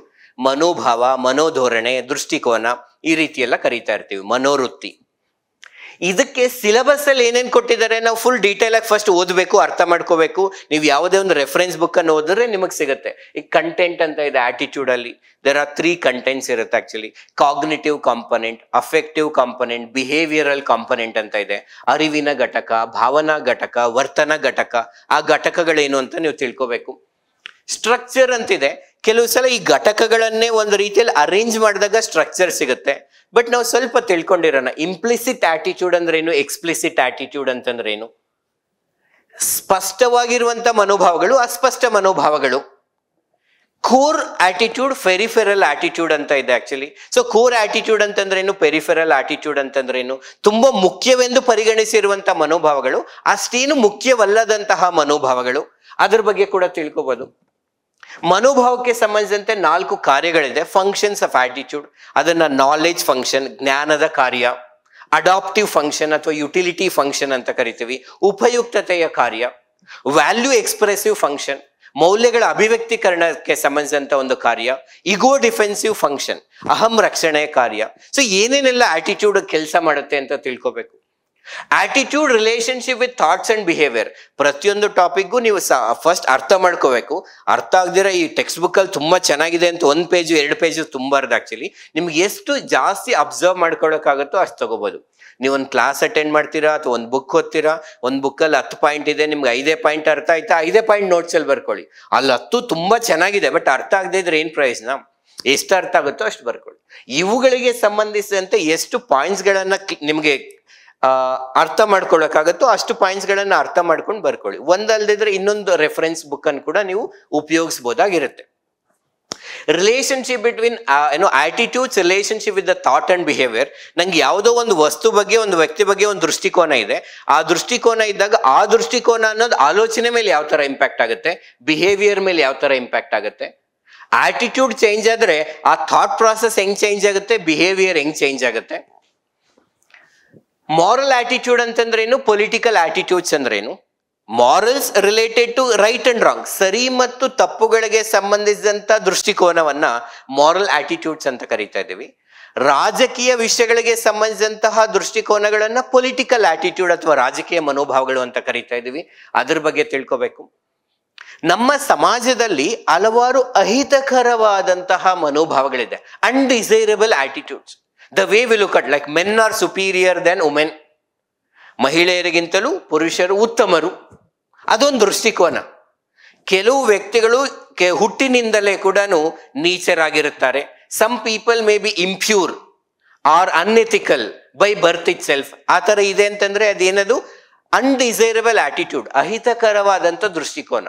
ಅವುಗಳನ್ನ ಬದಲಿಸುವುದಕ್ಕೆ ಸಂಬಂಧಿಸಿದಂತೆ ಸಾಮಾಜಿಕ ಪ್ರಭಾವ ಹಾಗೂ ಮನವೊಲಿಕೆ ಅಂತಿದೆ. ಸಾಮಾಜಿಕ ಪ್ರಭಾವ ಅಂದ್ರೇನು, ಮನವೊಲಿಕೆ ಅಂದ್ರೇನು, ಇದು ಫಸ್ಟ್ ಸ್ಟೆಪ್. ಸಿಲೆಬಸ್ ಅಲ್ಲಿ ಏನ್ ಕೊಟ್ಟಿದ್ದಾರೆ, ಈ ಸರ್ ಇಂಪಾರ್ಟೆಂಟ್ ಟಾಪಿಕ್ಸ್ ಏನು, ನಮ್ಗಿರೋದೇ ಅರೌಂಡ್ 30 ಟಾಪಿಕ್ಸ್. ನಾವು ಹೇಗೆ ಕ್ಲಾಸಿಫಿಕೇಶನ್ ಮಾಡ್ತೀವಿ ಅನ್ನೋದ್ರ ಮೇಲೆ ಸರಿ ಸುಮಾರು ಒಂದು 30 ಟಾಪಿಕ್ಸ್ ಇದಾವೆ. ಅದರಲ್ಲೂ ಮತ್ತೆ ಇಂಪಾರ್ಟೆಂಟ್ ಏನಕ್ಕೆ ಬೇಕು, ಇರೋದೆಲ್ಲ ಓದಬೇಕು, ಇರೋದಲ್ದಿರ ಇನ್ ಸ್ವಲ್ಪ ಒಳಗಡೆ ಕೂಡ ಹೋಗೋದ್ಬೇಕು. ಸೊ ಫಸ್ಟ್ ಟಾಪಿಕ್ ಆಟಿಟ್ಯೂಡ್ ಅಥವಾ ದೃಷ್ಟಿಕೋನ, ಅದಕ್ಕೆ ಸಂಬಂಧಿಸಿದಂತೆ ನಮ್ಮ ಸಿಲೆಬಸ್ ಅಲ್ಲಿ ಇರುವಂತದ್ದು ಇದು. ಇದ್ರ ಆಚೆಗೆ ಕೂಡ ನಾವು ಇನ್ ಸ್ವಲ್ಪ ಓದ್ಬೇಕು, ಇಷ್ಟೇ ಓದಿದ್ರೆ ಸಾಕಾಗೋದಿಲ್ಲ. ಸೊ ಇನ್ನೇನು ಓದ್ಬೇಕು ನೋಡಿ. ಸೊ ಸಿಲೆಬಸ್ ಅಲ್ಲಿ ಆ ಟಾಪಿಕ್ಸ್ ಇದೆ. ಅದ್ರ ಜೊತೆಗೆ ನಾವು ಇನ್ನೇನಾದ್ರೂ ಒಬ್ಬ like again question paper setter ಇವನ್ನೆಲ್ಲ ಕೇಳ್ಬಿಟ್ಟಿದೀವಪ್ಪ, ನಾವು ಆಲ್ರೆಡಿ 3 ವರ್ಷ ಪೇಪರ್ ಸೆಟ್ ಮಾಡಿದೀವಿ. ಇನ್ ಸ್ವಲ್ಪ ಡೆಪ್ತ್ ಕೇಳ್ಬೇಕು ಅಂದ್ರೆ ನೋಡೋಣ ಇವ್ರು ಹೆಂಗ್ ಅರ್ಥ ಮಾಡ್ಕೊಂಡಿದ್ದಾರೆ ಅಂತ. ದೃಷ್ಟಿಕೋನ ಇದೆ, ಅದಕ್ಕೂ ನಂಬಿಕೆಗಳಿಗೂ ಅಭಿಪ್ರಾಯಗಳಿಗೂ ಮೌಲ್ಯಗಳು ಇವಕ್ಕೇನು ವ್ಯತ್ಯಾಸ. ಸೊ ಟ್ರೈ ಮಾಡಿ ಅಗೇನ್ ನೀವು ಯೋಚನೆ ಮಾಡಿ ಒಂದ್ಸಲ ಅರ್ಥ ಲೈಕ್ ನೀವು ಅಗೇನ್ ಅರ್ಥ ಆಗಿದ್ರೆ ಬೇರೆ ಬೇರೆ ವ್ಯತ್ಯಾಸಗಳು ಕೂಡ ಕಂಡು ಹಿಡಿಯೋದು ಸುಲಭ ಆಗುತ್ತೆ. ಅದರಲ್ಲಿರುವ ಘಟಕಗಳು ಕಾಂಪೊನೆಂಟ್ಸ್ ಎಲ್ಲ ಸರಿಯಾಗಿ ಅರ್ಥ ಆಗಿದ್ರೆ ಕಂಟೆಂಟ್ ಎಲ್ಲ. ಸೊ ನಂಬಿಕೆಗಳಂದ್ರೇನು, ಅಭಿಪ್ರಾಯಗಳಂದ್ರೇನು, ಮೌಲ್ಯಗಳು ಅಂದ್ರೇನು, ಇವಕ್ಕೂ ಮತ್ತು ಆಟಿಟ್ಯೂಡ್ ಅಥವಾ ದೃಷ್ಟಿಕೋನಕ್ಕೆ ಇರುವಂತ ವ್ಯತ್ಯಾಸ ಏನು ಅಲ್ಲಿ ನೇರವಾಗಿ ಕೇಳಿಲ್ಲ, ಬಟ್ ನಾವು ಅದನ್ನು ತಿಳ್ಕೋಬೇಕು. Next, attitude formation factors influencing the attitude, or what are the factors that influences the formation of attitude. ಒಬ್ಬ ವ್ಯಕ್ತಿಗೆ ಒಂದು ದೃಷ್ಟಿಕೋನ ಏರ್ಪಟ್ಟಿದೆ, ಅದಕ್ಕೆ ಯಾವ್ಯಾವ ಅಂಶಗಳ ಕಾರಣ ಆಗಿರ್ಬೋದು? ಕುಟುಂಬನ, ಶಿಕ್ಷಣ ಸಂಸ್ಥೆಗಳ, ಮಾಧ್ಯಮಗಳ, ನಾಯಕರ, ಸುಧಾರಕರ, ಆಡಳಿತಗಾರರ, ಸಿನಿಮಾಗಳ, ಪುಸ್ತಕಗಳ, ಸಾಮಾಜಿಕ ಮಾಧ್ಯಮನ, ಅಥವಾ ಯಾವುದು? What are the factors that influences the formation of attitude. ಇದರಲ್ಲಿ ಕಾಗ್ನಿಟಿವ್ ಡಿಸೋನೆನ್ಸ್ ಅಂತ ಬರುತ್ತೆ, ಅರಿವಿನ ಅಪಶ್ರುತಿ ಅಂತ. ನನಗೆ ಆಟಿಟ್ಯೂಡ್ ಒಂದಿದೆ ಬಟ್ ಬಿಹೇವಿಯರ್ ಒಂದಿದೆ, ಇವೆರಡರ ಮಧ್ಯೆ ಸ್ಥಿರತೆ ಇಲ್ಲ, ಸಾಮರಸ್ಯ ಇಲ್ಲ. ದೃಷ್ಟಿಕೋನ ಮತ್ತು ವರ್ತನೆ, ನನ್ನ ದೃಷ್ಟಿಕೋನದಂತೆ ನಾನು ವರ್ತನೆ ಮಾಡೋದಕ್ಕಾಗ್ತಿಲ್ಲ, ಅಥವಾ ನನ್ನ ವರ್ತನೆಗೆ ಸಂಬಂಧಪಟ್ಟಂತ ದೃಷ್ಟಿಕೋನ ನನಗಿಲ್ಲ. ಆಕ್ಚುಲಿ ಆ ಅರಿವಿನ ಅಪಶ್ರುತಿ ಆಗುತ್ತೆ. ಸೊ ಕಾಗ್ನಿಟಿವ್ ಡಿಸೋನೆನ್ಸ್ ಅಂದ್ರೆ ಏನು ಅರ್ಥ ಮಾಡ್ಕೋಬೇಕು. ಅರಿವಿನ ಅಪಶ್ರುತಿ, ಮತ್ತು ಅರಿವಿನ ಅಪಶ್ರುತಿ ಇದ್ದಾಗ ಆಟಿಟ್ಯೂಡ್ ಏನಾಗುತ್ತೆ, ಬಿಹೇವಿಯರ್ಸ್ ಏನಾಗುತ್ತೆ. ಆ ಆಟಿಟ್ಯೂಡ್ ಕಾಗ್ನಿಟಿವ್ ಡಿಸೋನೆನ್ಸ್ ಇಂದ ಹೊರಗಡೆ ಬರೋದು ಹೇಗೆ, ಅರಿವಿನ ಅಪಶ್ರುತಿಯಿಂದ ಹೊರಗಡೆ ಬರೋದು ಹೇಗೆ, ಇದನ್ನ ಕೇಳ್ಬೋದಾಗಿರುತ್ತೆ. ಮಾಡೆಲ್ಸ್ ಆಫ್ ಆಟಿಟ್ಯೂಡ್, ಈ ಆಟಿಟ್ಯೂಡ್ ಅಲ್ಲಿ 3 ಕಾಂಪೊನೆಂಟ್ಸ್ ಇದಾವೆ, ಅದಕ್ಕೆ ಸಂಬಂಧಿಸಿದಂತೆ ಹಲವಾರು ಮಾದರಿಗಳಿದಾವೆ. ಯೂನಿ ಡೈಮೆನ್ಷನಲ್ ಮಾಡೆಲ್ ಅಂತಿದೆ, ಟ್ರೈ ಡೈಮೆನ್ಷನಲ್ ಮಾಡೆಲ್ ಅಂತ ಇದೆ, again ABC model, ABCDE model. So ಈ ಆಟಿಟ್ಯೂಡ್ಗೆ ಸಂಬಂಧಿಸಿದಂತೆ ಬೇರೆ ಬೇರೆ ಮಾದರಿಗಳಿದೆ. ಈ ಮನೋಭಾವಗಳು ಯಾವ ಯಾವ ಅಂಶಗಳನ್ನ ಒಳಗೊಂಡಿದೆ ಅನ್ನುವುದಕ್ಕೆ ಸಂಬಂಧಿಸಿದಂತೆ ಬೇರೆ ಬೇರೆ ಸೈಕಾಲಜಿಸ್ಟ್ಗೆ ಬೇರೆ ಬೇರೆ ಒಪಿನಿಯನ್ಸ್ಗಳಿದೆ. ಅವಕ್ಕೆ ಸಂಬಂಧಪಟ್ಟಂತ ಮಾಡೆಲ್ಸ್ ಯಾವುದು, ಇವುಗಳನ್ನ ತಿಳ್ಕೋಬೇಕು. ಮತ್ತಿಷ್ಟೇ ಸಾಧ್ಯ ಸಾಕ? ಕಾಂಪಿಟೇಟಿವ್ ಎಕ್ಸಾಮಿನೇಷನ್ ಆಲ್ರೆಡಿ 3 ಪೇಪರ್ ಆಗಿದೆ, ಅದೇ ಪ್ರಶ್ನೆಗಳನ್ನ ಮತ್ತೆ ಕೇಳಬಾರ್ದು. ಸೊ ಇನ್ ಸ್ವಲ್ಪ ಡೆಪ್ತ್ ಆಗಿ ಹೋಗ್ಬೇಕು. ಕ್ವಶನ್ ಪೇಪರ್ ಸೆಟ್ಟರ್ಗ ಒಂದು ಇರುತ್ತೆ, ಸಿಲೆಬಸ್ ಏನೋ ಇಷ್ಟೇ ಕೊಟ್ಟಿದ್ದಾರಪ್ಪ, 4 ಟಾಪಿಕ್. ಆಲ್ರೆಡಿ 3 ವರ್ಷದಲ್ಲಿ ಎಷ್ಟೊಂದು ಪ್ರಶ್ನೆಗಳು ಬೇರೆ ಕೇಳಾಕಿದ್ದಾರೆ. ನಾನು ಈ ಸಲ ಅದೇ ಪ್ರಶ್ನೆ ರಿಪೀಟ್ ಮಾಡಿದ್ರೆ ಚೆನ್ನಾಗಿರಲ್ಲ, ಇನ್ ಸ್ವಲ್ಪ ಆಳಕ್ಕೆ ಹೋಗೋಣ ಆಟಿಟ್ಯೂಡ್ಗೆ. ಅಂದಾಗ ಇವುಗಳನ್ನ ನೋಡೋದಕ್ಕೆ ಸಾಧ್ಯ ಇದೆ. Have a look at this ಒಂದ್ಸಲ ಗಮನಿಸಿ. ನೀವು ಇದನ್ನ ಪಾಸ್ ಮಾಡಿ ಕೂಡ ನೋಡ್ಬೋದಾಗಿರುತ್ತೆ. ಸೊ ನಮ್ಗೆ ಮಾರಲ್ ಆಟಿಟ್ಯೂಡ್ಸ್ ಮತ್ತು ಪೊಲಿಟಿಕಲ್ ಆಟಿಟ್ಯೂಡ್ಸ್ ಇದೆ. ಇನ್ ಸಿಂಪಲ್, ಸರಿ ತಪ್ಪುಗಳಿಗೆ ಸಂಬಂಧಿಸಿದಂತಹ ದೃಷ್ಟಿಕೋನಗಳು. The perspectives related to right and wrong. Another is perspectives related to politics, ರಾಜಕೀಯಕ್ಕೆ, ರಾಜಕೀಯ ವಿಷಯಗಳಿಗೆ ಸಂಬಂಧಪಟ್ಟಂತ ದೃಷ್ಟಿಕೋನ. ಅದ್ರ ಬಗ್ಗೆ ಏನೇನೆಲ್ಲ ಕೇಳ್ಬೋದು. Nature and characteristics of moral attitude, ಈ ನೈತಿಕ ದೃಷ್ಟಿಕೋನಗಳಿದೆಯಲ್ಲ ಅದರ ಸ್ವರೂಪ ಹೇಗಿರುತ್ತೆ, ಅದರ ಗುಣಲಕ್ಷಣಗಳು ಹೇಗಿರುತ್ತೆ. ಈ ನೈತಿಕತೆ ಅಥವಾ ನೀತಿಶಾಸ್ತ್ರ ಅನ್ನೋದು ನೈತಿಕ ಮನೋಭಾವಗಳು, ನೈತಿಕ ದೃಷ್ಟಿಕೋನದಲ್ಲಿ ಯಾವ ರೀತಿಯ ಪ್ರಭಾವವನ್ನ ಬೀರೋದಕ್ಕೆ ಸಾಧ್ಯ ಇದೆ. ಪೊಲಿಟಿಕಲ್ ಆಟಿಟ್ಯೂಡ್ಸ್, ರಾಜಕೀಯ ಮನೋಭಾವಗಳು ಅಂತಿದೆ. ಈ ರಾಜಕೀಯ ಮನೋಭಾವಗಳು ಯಾವ ತರ ಏರ್ಪಾಡಾಗುತ್ತೆ. ರಾಜಕೀಯ ಮನೋಭಾವಗಳಲ್ಲೂ ಕೆಲವು ಡಿಫ್ರೆಂಟ್ ಟೈಪ್ಸ್ ಇದಾವೆ. ಲೈಕ್ ಲಿಬರಲ್, ಉದಾರವಾದಿಗಳಿಗೆ ಸಂಬಂಧಿಸಿರುವಂತದ್ದು, ಕನ್ಸರ್ವೇಟಿವ್, ಸಂಪ್ರದಾಯವಾದಿಗಳು, ರಾಡಿಕಲ್ಸ್ ಅಂತ ಇದ್ದಾರೆ ಆಕ್ಚುಲಿ. ಸೊ ಇವರುಗಳು ಯಾವ ಯಾವ ರೀತಿಯ ದೃಷ್ಟಿಕೋನಗಳನ್ನ ಹೊಂದಿರ್ತಾರೆ. ಲೆಫ್ಟಿಸ್ಟ್ ಅಂದ್ರೆ ಏನು, ರೈಟಿಸ್ಟ್ ಅಂತಂದ್ರೆ ಏನು. ಸೊ ಬೇರೆ ಬೇರೆ ಪರ್ಸ್ಪೆಕ್ಟಿವ್ಸ್ ಇರುತ್ತೆ. ಒಂದ್ ಸ್ವಲ್ಪ ಕ್ಯೂರಿಯಾಸಿಟಿ, ನೀವು ಚೆಕ್ ಮಾಡಿ ನೋಡಿ, ನಿಮಗೆ ಗೊತ್ತಾಗುತ್ತೆ actually. What are the factors that influences the political attitude. Moral attitude ಹೇಗೆ ಇನ್ಫ್ಲೂಯೆನ್ಸ್ ಆಗುತ್ತೋ ಹಾಗೆ ರಾಜಕೀಯ ಮನೋಭಾವಗಳು ಕೂಡ ಇನ್ಫ್ಲೂಯೆನ್ಸ್ ಆಗುತ್ತೆ. Socio cultural factors, economic factors, ideological factors. ನಾನು ಯಾವ ಸಮುದಾಯದಿಂದ ಬಂದಿದ್ದೀನಿ, ಯಾವ ಸಂಸ್ಕೃತಿಯನ್ನ ಅನುಸರಿಸ್ತಾ ಇದ್ದೀನಿ, ಮತ್ತು ಯಾವ ರಾಜಕೀಯ ಪಕ್ಷ ಅಥವಾ ಸಿದ್ಧಾಂತಕ್ಕೆ ನಾನು ಇಷ್ಟಪಡ್ತಾ ಇದ್ದೀನಿ, ಇವೆರಡಕ್ಕೂ ಸಂಬಂಧ ಇದೆಯಾ. ನಾನು ಬಡವಾಗಿದ್ದಾಗ ಮತ್ತು ಶ್ರೀಮಂತನಾಗಿದ್ದಾಗ ಯಾವ ರಾಜಕೀಯ ಸಿದ್ಧಾಂತಗಳು ನನಗೆ ಇಷ್ಟ ಆಗುತ್ತೆ, ಯಾವ್ಯಾವ ಐಡಿಯಾಲಜಿಗಳು, ಸಿದ್ಧಾಂತಗಳನ್ನ ಆಲ್ರೆಡಿ ಹೊಂದಿದ್ದಾಗ ಈ ಯಾವ ರಾಜಕೀಯ ಸಿದ್ಧಾಂತಗಳು ನನಗೆ ಇಷ್ಟ ಆಗುತ್ತೆ. ಸೊ ಈ ರೀತಿಯಲ್ಲಿ ಬೇರೆ ಬೇರೆ ಯಾವ ಫ್ಯಾಕ್ಟರ್ಸ್ ಕೂಡ ಪೊಲಿಟಿಕಲ್ ಆಟಿಟ್ಯೂಡ್ ನ ಇನ್ಫ್ಲೂಯೆನ್ಸ್ ಆಗುತ್ತೆ. ಮತ್ತು ಯಾವುದೇ ಒಂದು ಮಾರಲ್ ಆಟಿಟ್ಯೂಡ್, ಯಾವ ರೀತಿಯ ಮಾರಲ್ ಆಟಿಟ್ಯೂಡ್ ಇದ್ರೆ ಪಬ್ಲಿಕ್ ಸರ್ವಿಸ್ಗೆ ಒಳ್ಳೇದು, ಪಬ್ಲಿಕ್ ಅಡ್ಮಿನಿಸ್ಟ್ರೇಷನ್ಗೆ ಒಳ್ಳೇದು. ಈ ಎಕ್ಸಾಮಿನೇಷನ್ ಇರೋದೇ ಸಿವಿಲ್ ಸರ್ವೆಂಟ್ಸ್ಗೋಸ್ಕರ, ಆದ್ರಿಂದ ನಾಗರಿಕ ಸೇವೆ, ಸಾರ್ವಜನಿಕ ಆಡಳಿತಕ್ಕೆ ಈ ಟಾಪಿಕ್ ಗಳನ್ನ ಕನೆಕ್ಟ್ ಮಾಡಬಹುದಾಗಿರುತ್ತೆ. So moral attitude public service ಮೇಲೆ ಯಾವ ತರ ಇಂಪ್ಯಾಕ್ಟ್ ಆಗುತ್ತೆ, ಪೊಲಿಟಿಕಲ್ ಆಟಿಟ್ಯೂಡ್ಸ್ ಅನ್ನೋದು ಸಾರ್ವಜನಿಕ ಸೇವೆ ಮೇಲೆ, ಆಡಳಿತದ ಮೇಲೆ, ಪಬ್ಲಿಕ್ ಅಡ್ಮಿನಿಸ್ಟ್ರೇಷನ್ ಮೇಲೆ, ನಾಗರಿಕ ಸೇವೆ ಮೇಲೆ ಯಾವ ತರ ಇಂಪ್ಯಾಕ್ಟ್ ಆಗುತ್ತೆ. ಈ ಎಲ್ಲ ಪ್ರಶ್ನೆಗಳನ್ನ ಕೇಳೋದಕ್ಕೆ ಸ್ಕೋಪ್ ಇದೆ. ಮತ್ ಸಾಕಾಗಲ್ಲ, ಇನ್ನ ಬೇಕು. ಬಿಕಾಸ್ ಅಗೇನ್ 4 ಟಾಪಿಕ್ ಇದೆ, 80 ಪ್ರಶ್ನೆಗಳಿದೆ, ಮತ್ತೆ ಕೇಳಬೇಕು ಅಂತ ಏನಾದ್ರು ಹೊರಟ್ರೆ ಇನ್ ಸ್ವಲ್ಪ ಒಂದ್ಸಲ ಗಮನಿಸಿ ಇದನ್ನ.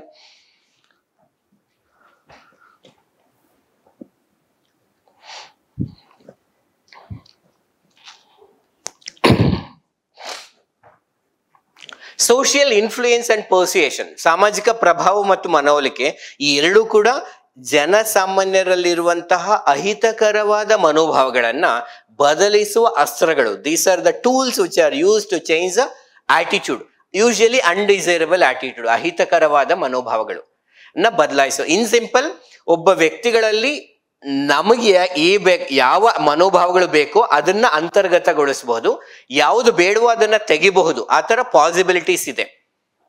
ಅದಕ್ಕೆ ಸಂಬಂಧಿಸಿದಂತೆ ಈ ಸೋಷಿಯಲ್ ಇನ್ಫ್ಲೂಯೆನ್ಸ್ ಅಂದ್ರೇನು, ಅದರಲ್ಲಿ ಇರುವಂತಹ ವಿಧಗಳು ಯಾವುದು, ಲೈಕ್ ಕಾಂಪ್ಲಯನ್ಸ್, ಕನ್ಫರ್ಮಿಟಿ, ಒಬಿಡಿಯನ್ಸ್, ಈ ತರ ಬೇರೆ ಬೇರೆ ಟೈಪ್ಸ್ ಗಳು ಬರುತ್ತೆ. ಅವುಗಳನ್ನ ನೀವು ಅರ್ಥ ಮಾಡ್ಕೋಬೇಕು. ಪ್ರತಿಯೊಂದಕ್ಕೂ ಉದಾಹರಣೆಗಳನ್ನು ಕೂಡ ಗೊತ್ತಿರಬೇಕು. ಯಾವಾಗ ವಿಷಯ ಅರ್ಥ ಆಗುತ್ತೋ ಅವಾಗ ನಿಮ್ಗೆ ಅದಕ್ಕೆ ಎಕ್ಸಾಂಪಲ್ಸ್ ಕೂಡ ಗೊತ್ತಾಗುತ್ತೆ.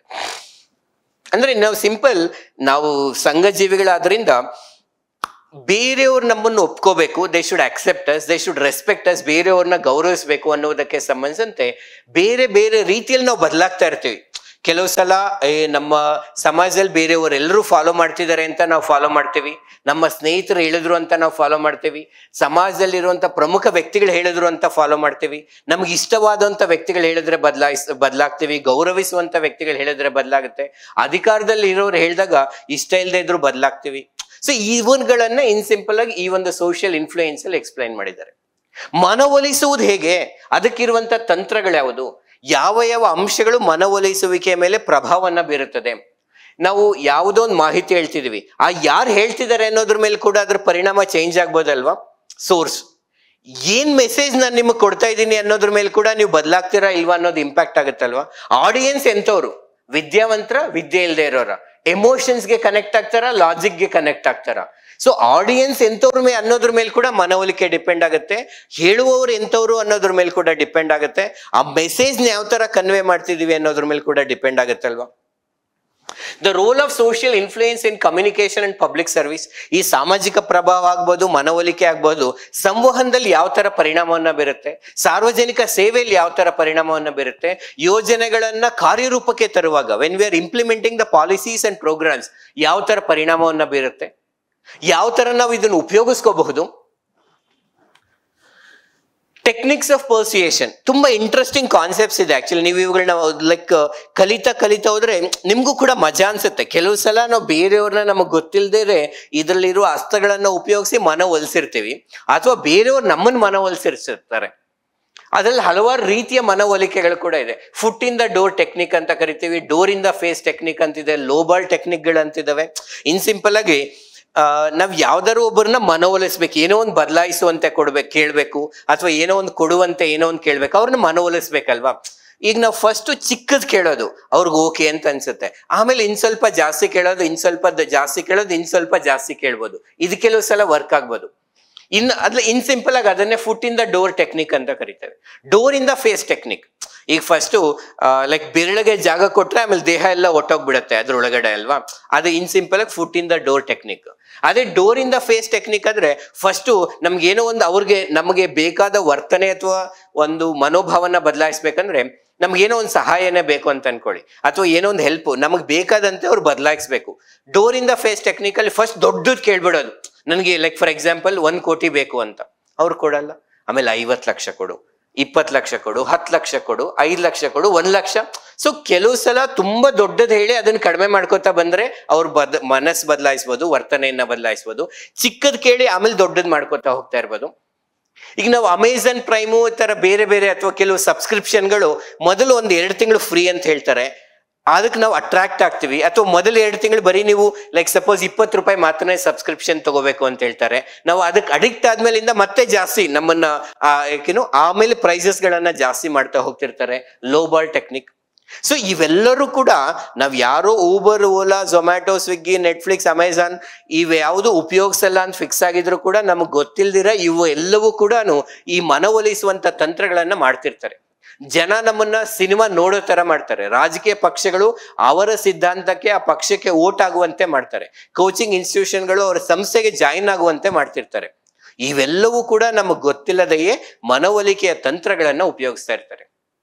ಒಬ್ಬ ನಾಗರಿಕ ಸೇವಾಧಿಕಾರಿಗಳಾಗಿ ನಾವು ಅದನ್ನ ಸರಿಯಾದ ದೃಷ್ಟಿಕೋನದಲ್ಲಿ ಸರಿಯಾದ ರೀತಿಯಲ್ಲಿ ಈ ಅಸ್ತ್ರಗಳನ್ನು ಉಪಯೋಗಿಸ್ಕೋಬೇಕು.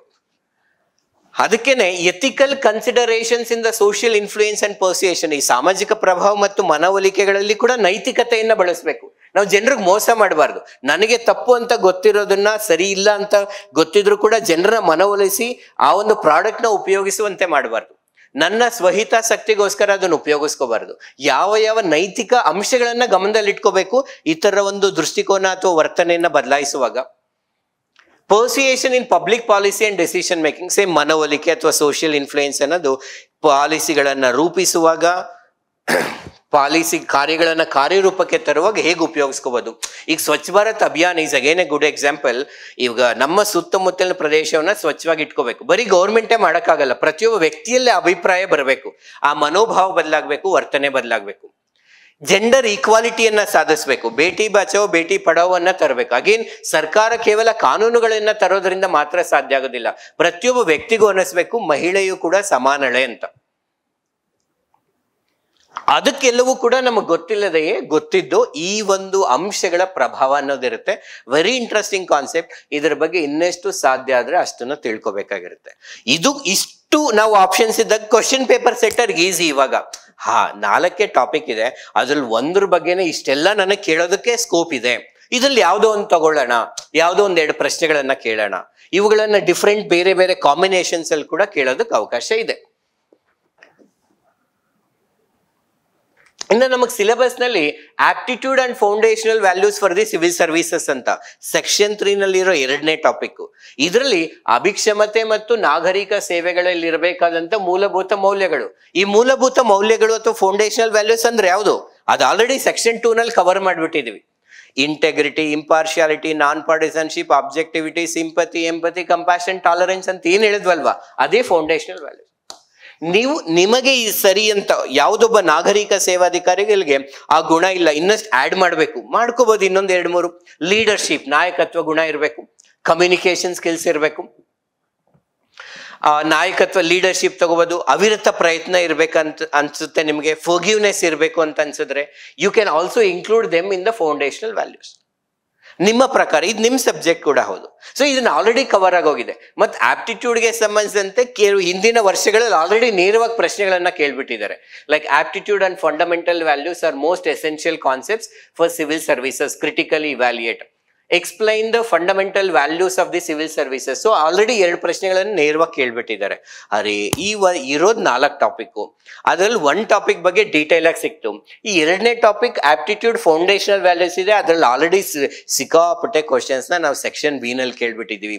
ಬರೀ ಆಪ್ಟಿಟ್ಯೂಡ್ ಇಟ್ಕೊಂಡು ಇವ್ರಿಗೆ ಇನ್ ಸ್ವಲ್ಪ ಟ್ವಿಸ್ಟ್ ಮಾಡ್ಬೇಕಲ್ಲ, ಇಲ್ಲಿ ಏನಾದ್ರು ಪ್ರಶ್ನೆಗಳನ್ನ ಕೇಳಲೇಬೇಕಲ್ಲ ಅಂತ ಕ್ವಶನ್ ಪೇಪರ್ ಸೆಟ್ಟರ್ ಏನಾದ್ರು ಯೋಚನೆ ಮಾಡಿದ್ರೆ ಅವ್ರಿಗೆ ಸಿಗುವಂತಹ ಕೆಲವು ಟಾಪಿಕ್ಸ್ ಗಳು ಯಾವ್ದಪ್ಪ ಅಂತಂದ್ರೆ ಇದು ಏನು, ಆಪ್ಟಿಟ್ಯೂಡ್ ಅಭಿಕ್ಷಮತೆಯನ್ನ ತಗೊಂಡ್ರೆ definition and importance of aptitude. Aptitude ಅಂತಂದ್ರೆ ಏನು, ಅಭಿಕ್ಷಮತೆ ಅಂದ್ರೆ ಏನು, ನಾಗರಿಕ ಸೇವಾಧಿಕಾರಿಗಳಿಗೆ ಯಾವ ಅಭಿಕ್ಷಮತೆಗಳು ಬೇಕು ಅಥವಾ ಅಭಿಕ್ಷಮತೆಯ ಪ್ರಾಮುಖ್ಯತೆಗಳೇನು, ಮತ್ತು ಇದರಲ್ಲಿ ಏನಾದ್ರು ಆಪ್ಟಿಟ್ಯೂಡ್ ನಲ್ಲಿ ಕೂಡ ಟೈಪ್ಸ್ ಇದೆಯಾ, ಆ ಪರ್ಟಿಕ್ಯುಲರ್ ಆಗಿ ಒಬ್ಬ ನಾಗರಿಕ ಸೇವಾಧಿಕಾರಿಗೆ ಅನಾಲಿಟಿಕಲ್ ಎಬಿಲಿಟಿ ಏನಕ್ಕೆ ಬೇಕು, ಪ್ರಾಬ್ಲಮ್ ಸಾಲ್ವಿಂಗ್ ಸ್ಕಿಲ್ಸ್ ಏನಕ್ಕೆ ಬೇಕು, ಡಿಸಿಷನ್ ಮೇಕಿಂಗ್ ಏನಕ್ಕೆ ಬೇಕು, ನಿರ್ಧಾರಗಳನ್ನು ತೆಗೆದುಕೊಳ್ಳುವುದು, ಸಮಸ್ಯೆಗಳನ್ನು ಪರಿಹರಿಸುವಂತ ಕೌಶಲ್ಯ, ವಿಶ್ಲೇಷಣಾತ್ಮಕವಾಗಿ ಯೋಚಿಸುವಂತ ಸಾಮರ್ಥ್ಯ, ಇವುಗಳಿಗೆ ಸಂಬಂಧಿಸಿರೋ ಎಕ್ಸಾಂಪಲ್ಸ್ ಏನಾದ್ರು ಇದೆಯಾ.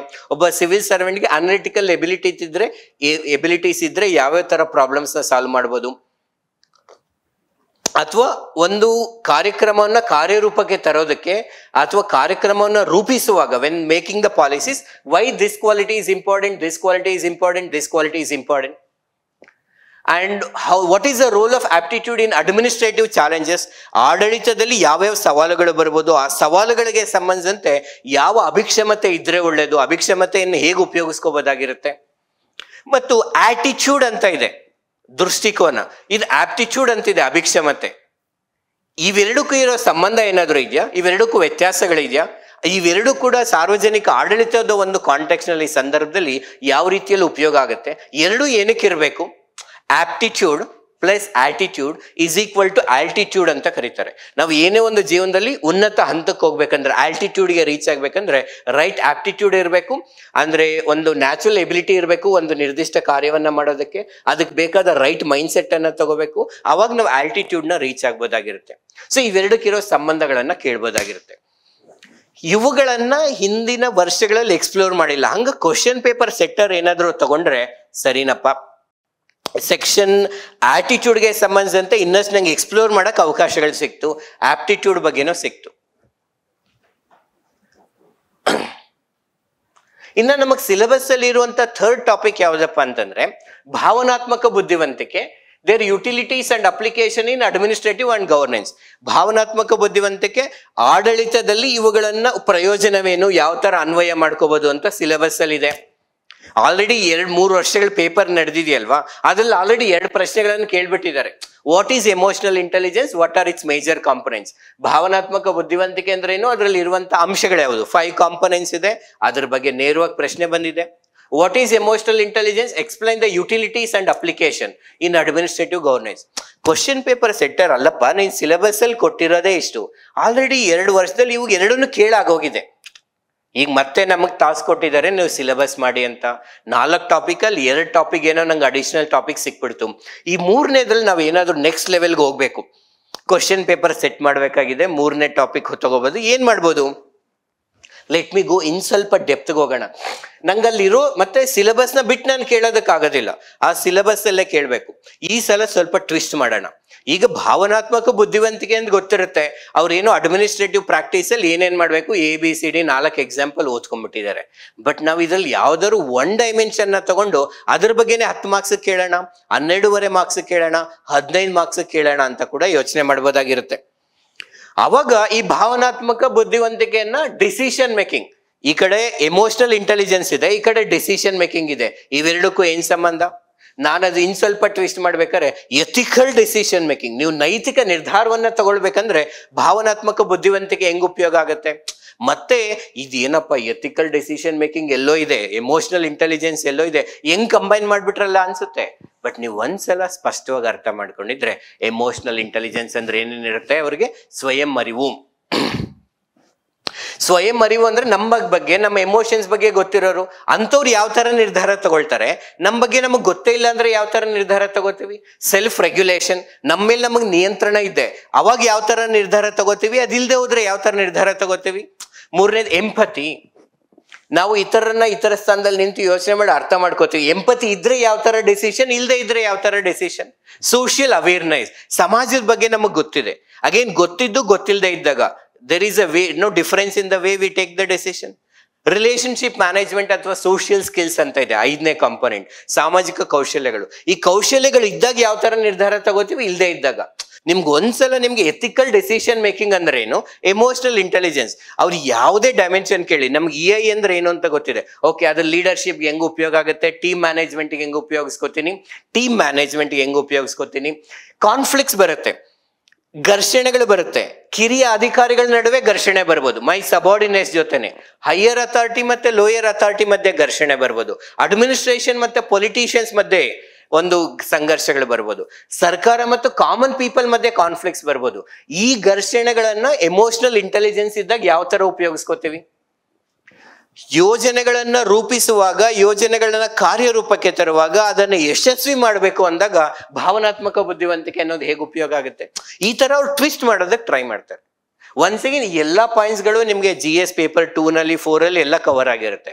ಒಂದ್ಸಲ ನಿಮ್ಗೆ ಅರ್ಥ ಆಗಿದ್ರೆ, ಅದಕ್ಕೆ ಸಫಿಷಿಯಂಟ್ ಎಕ್ಸಾಂಪಲ್ಸ್ ಎಲ್ಲವೂ ಇದ್ರೆ, you can create answer in the examination hall. So ಈ ತರ ಈ ಕ್ವಶನ್ ಪೇಪರ್ ಸೆಟ್ಟರ್ಗೆ ಏನ್ ಸಿಕ್ತು, ಇನ್ನೊಂದಷ್ಟು ಅಸ್ತ್ರಗಳು ಸಿಕ್ತು ಆಕ್ಚುಲಿ. ಓ ಈ ತರ ಎಲ್ಲ ಕೇಳ್ಬೋದು ಈ ವರ್ಷ, ಬಿಕಾಸ್ ನೇರವಾಗಿ ಆಲ್ರೆಡಿ ಕೇಳಾಗೋಗಿದೆ, ಇನ್ ಸ್ವಲ್ಪ ಒಳಗಡೆ ಹೋಗೋಣ ಅಂತ.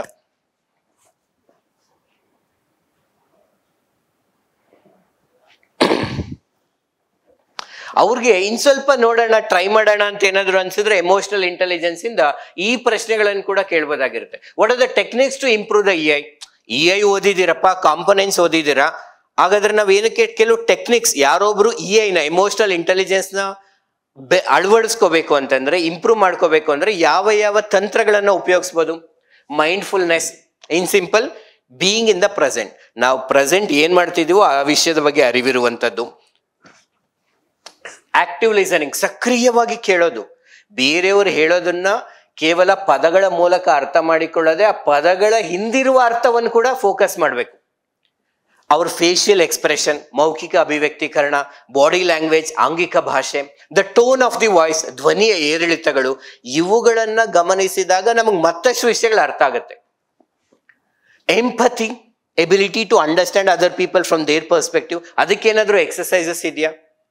ಬೇರೆಯವ್ರ ಬಗ್ಗೆ ಅರ್ಥ ಮಾಡ್ಕೊಳ್ಬೇಕು ಅಂದ್ರೆ ಅವ್ರ ಬಗ್ಗೆ ಓದಿದ್ರೆ ಆಗತ್ತಾ, ಅವ್ರ ಬಗ್ಗೆ ಡಾಕ್ಯುಮೆಂಟ್ರೀಸ್ ನೋಡಿದ್ರೆ ಆಗತ್ತಾ, ಅವ್ರ ಜೊತೆ ಮಾತಾಡಿದ್ರೆ ಅರ್ಥ ಆಗತ್ತಾ, ಇನ್ನೇನಾದ್ರೂ ಮಾಡ್ಬೋದಾ? ಸೊ ಈ ತರ ಕೇಳ್ಬೋದಾಗಿರುತ್ತೆ. Role of training and education in enhancing the AI. ಈ ಪಬ್ಲಿಕ್ ಅಡ್ಮಿನಿಸ್ಟ್ರೇಟರ್ಸ್ ಬರ್ತಾರೆ, ಅದು ಬರೀ KS IAS ಅಲ್ದಿರ ಎಲ್ಲರಿಗೂ ಬೇಕು. ನಾವು ಶಿಕ್ಷಣವನ್ನ ಕೊಟ್ಟು ತರಬೇತಿಗಳನ್ನ ಕೊಟ್ಟು ನ ಜಾಸ್ತಿ ಮಾಡ್ಬೋದಾ? ಇನ್ಫ್ಯಾಕ್ಟ್ ಟ್ರೈನಿಂಗ್ ಕೊಡ್ಬೇಕಂದ್ರೆ ಯಾವ ತರ ಟ್ರೈನಿಂಗ್ ಅನ್ನ ಕೊಡ್ಬೇಕು ಅವ್ರಿಗೆ? ಒನ್ಸಿಗೆ ನಿಮ್ಗೆ AI ಅರ್ಥ ಆಗಿದೆ ಅಂತ ಅನ್ಕೊಳ್ಳಿ, ಅವ್ರಿಗೆ ಟ್ರೈನಿಂಗ್ ಹೆಂಗೆ ಅಂತ ನೀವೇ ಡಿಸೈನ್ ಮಾಡ್ಬೋದು. What are the challenges in developing AI? ನಾವು ಹಲವಾರು AI ಇದ್ರೆ ಹಲವಾರು ಸಮಸ್ಯೆಗಳನ್ನ ಪರಿಹರಿಸಬಹುದು. ಬಟ್ ಆ ನ ಇನ್ಕಲ್ಕೇಟ್ ಮಾಡೋದ್ರಲ್ಲಿ, ಟ್ರೈನಿಂಗ್ ಕೊಡೋದ್ರಲ್ಲಿ, ಗಳಿಸುವಲ್ಲಿ ಆಕ್ಚುಲಿ ನಾವೇ ಅದನ್ನ ಪಡಿಬೇಕು ಅಂದಾಗ್ಲೂ ಕೂಡ ಹಲವಾರು ಸವಾಲುಗಳಿದೆ. ಆ ಸವಾಲುಗಳೇನು, ಆ ಸವಾಲುಗಳನ್ನ ಓವರ್ಕಮ್ ಮಾಡೋದು ಹೇಗೆ? ಇಷ್ಟೆಲ್ಲ ಯೋಚನೆ ಮಾಡಿದ್ರೆ ಕ್ವಶನ್ ಪೇಪರ್ ಸೆಟ್ಟರ್ಗೆ there are so many options, there are so many ways he can or she can frame the questions, ಅಲ್ವಾ? ಸೊ 3 ಟಾಪಿಕ್ಸ್ ಆಯ್ತು ಸೆಕ್ಷನ್ 4 ಅಲ್ಲಿ. ಬಟ್ ಸ್ವಲ್ಪ ಡೈಮೆನ್ಷನ್ಸ್ ಎಲ್ಲ ಯೋಚನೆ ಮಾಡಿದ್ರೆ ಅವ್ರಿಗೆ ಜಾಬ್ ಈಸಿ ಆಗೋಯ್ತು. ಕ್ವಶನ್ ಪೇಪರ್ ಸೆಟರ್ಗೆ wow, I have many dimensions to ask questions ಅನ್ಸುತ್ತೆ. 4ನೇ ಟಾಪಿಕ್ ಏನಿದೆ? Just have a look at it, ಒಂದ್ಸಲ ಗಮನಿಸಿ ಇದನ್ನ.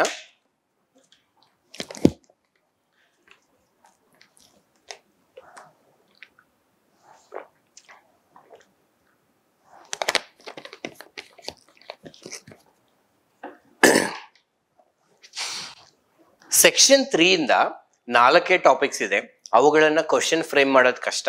ಬಟ್ ಅವ್ರಿಗೆ ಒಂಚೂರು ಏನಾದ್ರು ಅಡ್ವಾಂಟೇಜ್ ಇದೆ ಅಂದ್ರೆ ಕ್ವಶನ್ ಪೇಪರ್ ಸೆಟ್ಟರ್ಗೆ ಆ 4ನೇ ಟಾಪಿಕ್.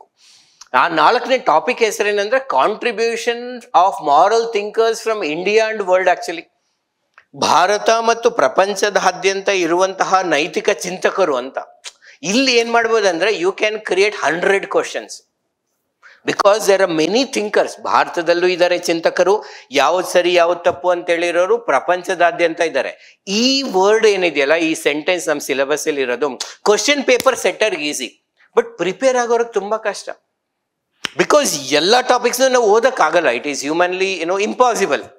ಈ ಪ್ರೀವಿಯಸ್ ಇಯರ್ಸ್ ಅಲ್ಲಿ ಇದನ್ನ ನೇರವಾಗಿ ಒಂದೇ ಸ್ಪೆಸಿಫಿಕ್ ಪ್ರಶ್ನೆ ಕೇಳದೆ ಇದ್ರು ಕೂಡ ಬೇರೆ ಬೇರೆ ಪ್ರಶ್ನೆಗಳ ಜೊತೆ ಆಡ್ ಮಾಡಿ ಪತಂಜಲಿಯ ಯೋಗ ಸೂತ್ರಗಳ ಬಗ್ಗೆ ಕೇಳಿದ್ದಾರೆ, ಕರ್ಮ ಯೋಗದ ಬಗ್ಗೆ ಕೇಳಿದ್ದಾರೆ, ಚಾರ್ವಾಕ ಬಗ್ಗೆ ಕೇಳಿದ್ದಾರೆ, ಯುಟಿಲಿಟೇರಿಯನಿಸಂ ಬಗ್ಗೆ ಕೇಳಿದ್ದಾರೆ.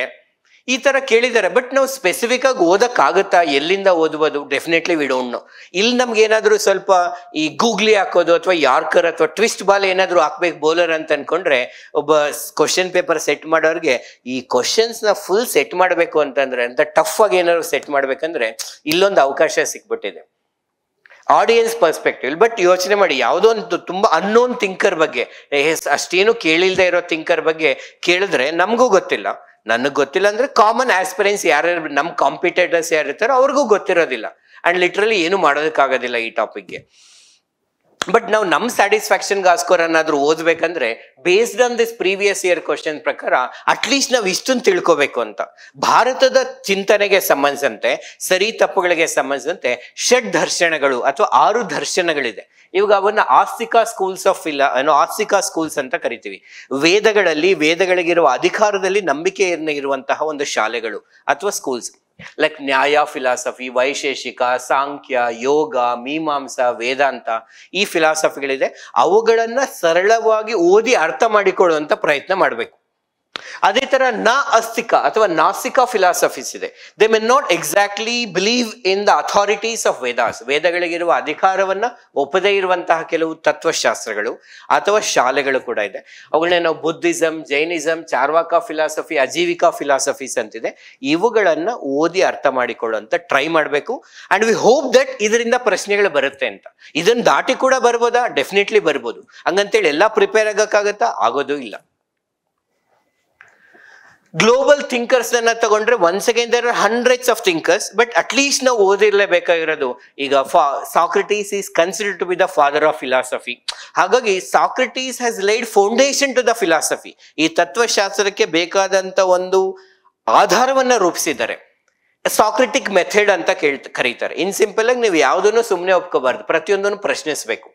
ನಮಗಿರುವಂತ ಊಹೆಗಳನ್ನೆಲ್ಲ ಪ್ರಶ್ನೆ ಮಾಡ್ತಾ ಹೋದಾಗ ಅವಕ್ಕೆ ಪರಿಹಾರಗಳು ಸಿಗುತ್ತೆ. ಸೊ ಸಾಕ್ರೆಟಿಕ್ ಮೆಥಡ್ ಅಂದ್ರೆ ಏನು? ಅವ್ರ ಶಿಷ್ಯ ಪ್ಲೇಟೋ ಈ 4 ಸದ್ಗುಣಗಳನ್ನ ಹೊಂದಿರಬೇಕು ಪ್ರತಿಯೊಬ್ಬ ವ್ಯಕ್ತಿನೂ ಅಂತ ಕಾರ್ಡಿನಲ್ ವರ್ಚ್ಯೂಸ್ ಅಂತ ಹೇಳಿದ್ದಾರೆ. ಅದೇನು?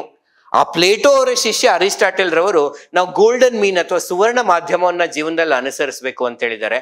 ಆ ಕಾನ್ಸೆಪ್ಟ್ ಅಂದ್ರೆ ಏನು? ಯುಟಿಲಿಟೇರಿಯನಿಸಂ, ಉಪಯುಕ್ತತಾವಾದ ಅಂತಂದ್ರೆ ಏನು? ಜೆರೆಮಿ ಬೆಂಥಮ್ ಮತ್ತು JS ಮಿಲ್ ರವರು ಪ್ರಪೋಸ್ ಮಾಡಿದ್ದಾರೆ. ಅದ್ರಲ್ಲಿ ಆಕ್ಟ್ ಯುಟಿಲಿಟೇರಿಯನಿಸಂ, ರೂಲ್ ಯುಟಿಲಿಟೇರಿಯನಿಸಂ ಅಂತ ಬರುತ್ತೆ. ಮ್ಯಾಕ್ಸ್ ವೆಬರ್ ಅವರು ಬ್ಯೂರೋಕ್ರಸಿ ಮಾಡೆಲ್ ಅಥವಾ ಅಧಿಕಾರಶಾಹಿ ಒಂದು ಮಾದರಿಯನ್ನ ಕೊಟ್ಟಿದ್ದಾರೆ. ಆ ಸಾರ್ವಜನಿಕ ಸೇವಾಧಿಕಾರಿಗಳು ಹೇಗಿರ್ಬೇಕು ಅಂತ. ಇವನ್ನಾದ್ರೂ ನಾವು ಕಲಿತಿರಲೇಬೇಕು. These are the least things that we can do. Best ಏನ್ ಮಾಡಬೇಕು? There are no limitation. ಹಾಗೆ ಈಗ ನಾವು ಬೇರೆ ಟಾಪಿಕ್ಸ್ ಅಲ್ಲೆಲ್ಲ ಸಿಲೆಬಸ್ ಸೆಟ್ ಮಾಡುವಾಗ ಒಬ್ಬ ಸ್ಟೂಡೆಂಟ್ಸ್ಗೆ ಅಡ್ವಾಂಟೇಜ್ ಇದೆ, ಬಿಕಾಸ್ ನೀನು ಇದ್ರಲ್ಲೇ ಕೇಳಬೇಕು. ಇಲ್ಲಿ ಮಾತ್ರ ನಾವು ಆಲ್ರೆಡಿ ಡಿಸ್ಕಸ್ ಮಾಡ್ದಂಗೆ ಕ್ವಶನ್ ಪೇಪರ್ ಸೆಟ್ರಿಗೆ ಅಡ್ವಾಂಟೇಜ್ ಇದೆ, ಒಬ್ಬ ಆಸ್ಪಿರೆಂಟ್ ಕಷ್ಟ. ಬಟ್ ಇದನ್ನ ಬಿಟ್ಟು ಬೇರೆಯವನ್ ಕೇಳಿದಾಗ ಯಾರಿಗಾದ್ರೂ ಕಷ್ಟ ಆಗುತ್ತೆ. ಹಾಗಾಗಿ ನಾವು ವಿ ಕ್ಯಾನ್ ಲೀವ್ ಇಟ್. ಅಥವಾ ಪ್ರಶ್ನೆಯನ್ನೇ ನೋಡಿ ಅರ್ಥ ಮಾಡ್ಕೊಂಡು ನಾವೇನಾದ್ರೂ ಕ್ರಿಯೇಟ್ ಮಾಡೋಕ್ಕಾಗತ್ತಾ ನಮಗ್ ಗೊತ್ತಿರುವ ಜ್ಞಾನದಿಂದ ಅಂತ ಯೋಚನೆ ಮಾಡ್ಬೇಕು. ಇದು ಸೆಕ್ಷನ್ 4ಗೆ ಸಂಬಂಧಿಸಿದಂತೆ. ಇವುಗಳನ್ನ ನಾವು ಕವರ್ ಮಾಡಕ್ಕಾದ್ರೆ 80 to 80 + 80 ಅರೌಂಡ್ 160 ಮಾರ್ಕ್ಸ್ ಅನ್ನ ಕವರ್ ಮಾಡ್ದಂಗ ಆಗತ್ತೆ. ಓಕೆನಾ?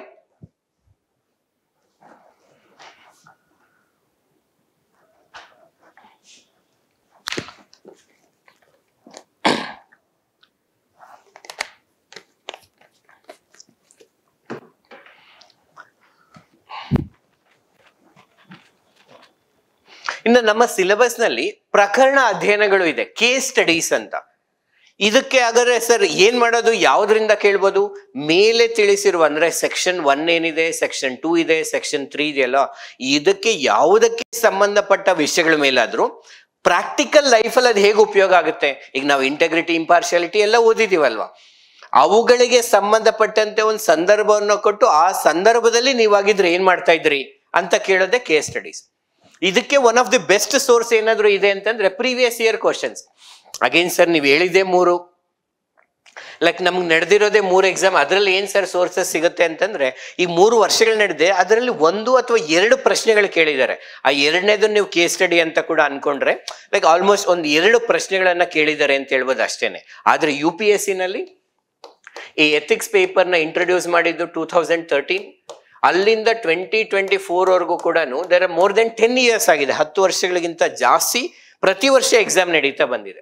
ಅಂಡ್ ಪ್ರತಿ ವರ್ಷ ಆವರೇಜ್ ಆಗಿ 6 ಕ್ವಶನ್ಸ್ ಅನ್ನ ಕೇಳಿದ್ದಾರೆ. ಅಂದ್ರೆ ಮಿನಿಮಮ್ 60 ಕ್ವಶನ್ಸ್ ಅಥವಾ 60 ಪ್ರಕರಣಗಳು ನಮ್ಗೆ ಪ್ರೀವಿಯಸ್ ಇಯರ್ ಕೇಸ್ ಸ್ಟಡೀಸ್ ಗಳನ್ನ ನೋಡಿದ್ರೆ ಅದಕ್ಕೆ ಫೋಕಸ್ ಮಾಡಿದ್ರೆ ಗೊತ್ತಾಗೋಗುತ್ತೆ. All we have to do is this. ಇದನ್ನ ನಾವು ಮಾಡ್ಬೇಕಾಗಿರುತ್ತೆ. ಸ್ವಲ್ಪ ಪಾಸಿಬಲ್ ಸಿನಾರಿಯೋಸ್, ಅಗೇನ್ UPSC ಪೇಪರ್ನ ಅನಲೈಸ್ ಮಾಡಿದಾಗ ಯಾವ್ಯಾವ ರೀತಿಯ ಪ್ರಕರಣಗಳು ಬರಬಹುದು.